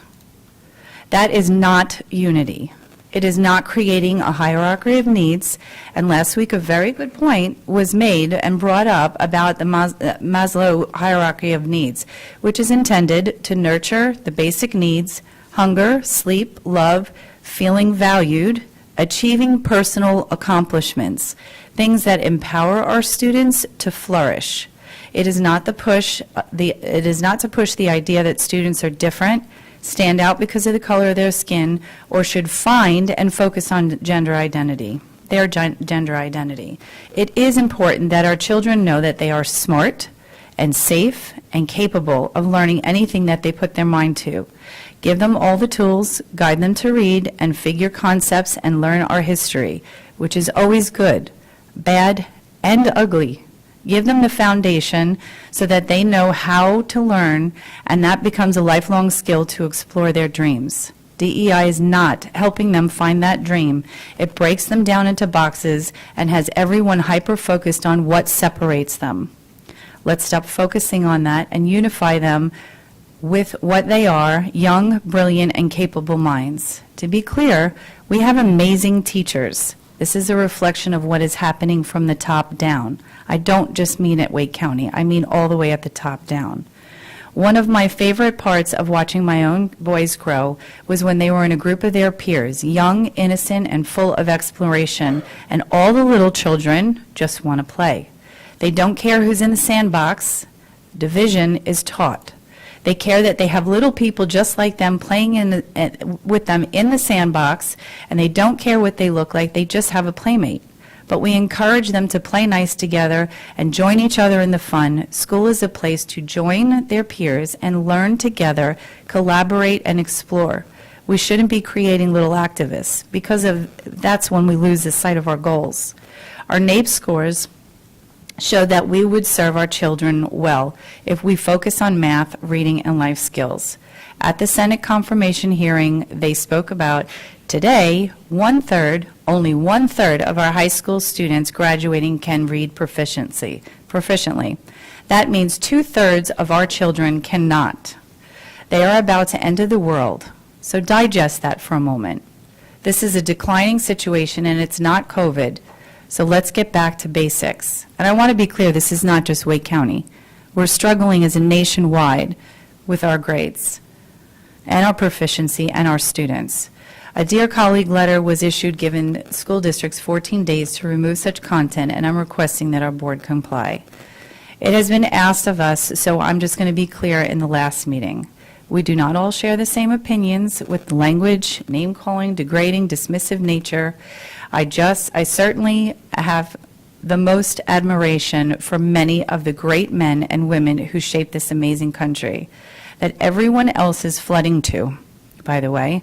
America is something to be proud of, and I think it is shameful to degrade that history. Men like my grandfather, who was an incredible man, he lived simply and loved with all of his heart and filled everyone else's heart who knew him. He fought for our country, for the people to have the freedoms to speak, even if it's condescending and rude and you don't agree with it. My uncles, who also fought for our country, and all my cousins that continue to do the same, all very, very far from mediocre. So we do not all share the same racist point of views, and while sitting at this board, it's ironic to hear disheartening phrases around our students like low priority. It shows how biased our board is being. For the record, I do not agree with those words that are spoken, and it is definitely not a shared opinion for all of the board members. I know that there's been a lot spread that adds great concern to our public around the concerns of closing the Department of Education and what that could look like. I recommend everyone listen to the entire Senate hearing where they interviewed Linda McMahon for the Education Secretary confirmation. To add clarity, it was repeated many times, the funds, like free and reduced lunch and special education and Pell Grants, will not be affected, rather restructured through and written by different departments. For example, the funds for CNS would go through the Department of Agriculture. Title I could go through the Department of Treasury Department. OCR could go through our Justice Department. And that idea will not go away, and in fact important to our special education students. It was repeated many times. The funds to these programs would not change, rather who writes the check. Removing the extra layers of positions that lay between the Federal Department of Education and our students. I think it is worth noting that the federal funds are 10% of our budget. That means 90% of our funds come from state and local. They wish to send control back to the states. To repeat, they are not taking away the funding for our CNS, nor our Title I, nor the special education or Pell Grants. I felt it was important to give the public that clarity and encourage you all to watch the interviews in entirety. It is very informative. Thank you, Chair. Ms. Rice. Good evening, everybody. I want to say I'm very thankful for everyone being bold and speaking their truths today. And one of the truths that were spoken was some great work in Conn Elementary School through a conversation night called Money Talks. And those students did an outstanding job as they asked their board member about how we spend our money and where do we put our money at. And so we had a presentation that was done by the Conn PTA advocacy team that did a Money 101. Budget 101, excuse me. And so I just want to highlight the amazing fifth grade students at Conn Elementary that asked me some pretty tough questions and told me where they think that the money should go within their budget. And so I was very excited about those fifth graders. I'm sorry I didn't get the picture to our Chief Communications, Ms. Luton, that we took together, but parents that came around the table asking questions about our budget as we know we're heading into budget season. So I was very thankful for that. The other thing I want to support in the amazing things that are happening with District 4, where we are achieving high marks and doing great things, and that is the Southeast Raleigh High School, Magnet High School debate team, right? And so that debate team participated for the first time. I'm sorry I don't have the right name of it. And they actually won in their competition. And so we're very proud of them and the great work that they are doing, which are showing that our staff is doing a great job with making sure that students have opportunities to show off their amazing academic performance, their ability to communicate, which translates over into great people who can speak in community as they continue to move forward in adults.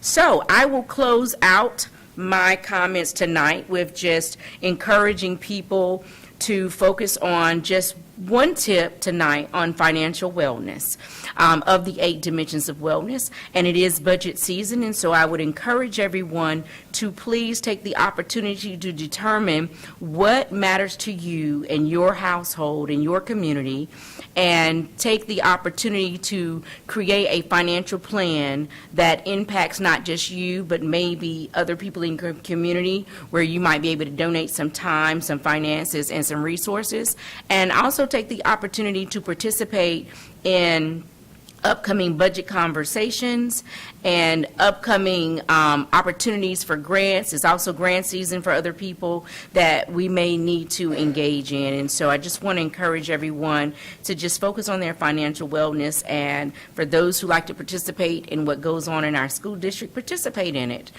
We need your input and we value it, and we will make the best decisions possible to do great for all students in Wake County. Thank you, Chair. Thank you, Ms. Rice. We'll come back around the table to Ms. Gordon. Good evening, Chair and the rest of the board. It's been a busy and exciting first 2 weeks as being on the Wake School Board. I wanted to frame my comments tonight around the very message that I sent when I applied for this position, around inclusive and affirming school environments and family and community partnerships. I hit the ground running by meeting with and talking with several educators, specifically with some of the amazing dedicated librarians in our district. I also had an opportunity to meet with some families. I want to send a thank you to the Fuquay-Varina Elementary School families that invited me to their book breakfast. Their campus is temporarily being housed in the the Needmore Elementary School. And they have a beautiful, beautiful, big library. But also being able to meet with some community leaders at the ribbon cutting at the new Hilltop Needmore Town Park Community Center, which will open up great possibilities for students and families, even after school, because as we know, students experience better school outcomes when given after school opportunities. And so I've done all of that, and I've been listening and learning. I've been taking in all of the emails and all of the comments. And so I'm very appreciative of that. And I am looking forward to more school visits. Thank you. Thank you, Ms. Gordon. We're glad that you're here. Mr. Hershey. Thank you, Chair. I want to acknowledge everyone who showed up tonight, whether with words of support or with constructive criticism from me or this board. It's crucial in preserving our democracy that all people continue to have the guaranteed First Amendment right to address their government. I want Eric Shepard to know that I took his words to heart, and I want to personally apologize to him. I could have made the same points 2 weeks ago by being more nuanced and without coming across as demeaning to anyone. Mr. Shepard, and to those who feel I demean their own life, I am sorry. And those are my comments. Thank you. Thank you, Mr. Hershey. Dr. Ing. Yes, good evening. Sorry I wasn't able to attend earlier. I was in a open house for a rehab hospital in Apex that I am part of. Just want to give you guys an update. Heritage High School has their production of Hairspray this weekend. Hopefully it will happen. Last weekend the matinee show was canceled because of Cass' illness. And hopefully the weather will cooperate enough that it will happen this weekend. You can go to the school website for more information about the update information and to obtain tickets. District 3 will have their next BAC meeting on February 24th at Bailiwick Elementary School. We will have Chief of Staff Dr. Robinson and Dr. Julie Crane from our Director of Strategy and Policy to help facilitate a discussion on the proposed policy on cell phone use in school. Dinner will be at 5:30 and the meeting start time at 6. We hope to gather some more feedback on this issue from the people that will be there. Yesterday was President's Day, and a day in which we honor the birth of George Washington. His actual birthday is on February 22nd, and it was established as a legal holiday in 1879, but in 1971 it was moved to the third Monday in February under the Uniform Monday Holiday Act. I learned a lot during this information search. And the term President's Day became popular in the 80s, but officially it's still called Washington's birthday. It is not meant to be a day to find a good deal on mattresses or TVs. It is a day to honor a great man whose vision for the new nation and the presidency shaped our country's direction for the next 250 years. And he didn't do it on his own, because there were many great men who helped found this country and fought for the freedom from the British Crown. And these men were not born great. As William Shakespeare wrote in Twelfth Night, some are born great, some achieve greatness, and some have greatness thrust upon them. The Founding Fathers were not perfect people, but they were at a crossroad in history, and they achieved greatness because they rose to the occasion to lead this land in a new direction. And some might say that the greatness was thrust upon them and that they were just reacting to what was going on around them. Nevertheless, the important thing is that they acted at a crucial moment in history. And so we are right now at a crucial crossroad as well, as we try to figure out how to navigate the potential changes that we, and how we do education because of the executive orders from Washington, D.C., as well as our own budgetary shortfalls that we have to contend with. We have to stick to our core mission, and that is the education of all children. And that will require us to think outside the box. From a budget standpoint, we may have to make do with less. But how do we do that without compromising the children's education? And are there programs or initiatives that we have already served their purpose? Do we need to sunset certain programs in order to stay compliant with the directives from the Department of Education? And are there also opportunities to save money in the process? As a board, are there policies that we need to reevaluate or to make clearer so that we do not run the risk of losing federal funds that we need to operate our schools? And more importantly, are the policies in the best interest of the students' education? And are we preserving the parents' voices? How do we address meeting the needs of the most vulnerable without neglecting the needs of the rest of the students? And when it comes to our special needs population, who may not be able to advocate for themselves, how do we make sure that we meet their educational needs? And how can we help protect these children from physical or emotional harm? This is an uncertain time, and I don't pretend to know the answers to these questions, but I would challenge my colleagues to act boldly together, despite our differences, so that we can have a better education for our children. Thank you. Thank you, Dr. Ng.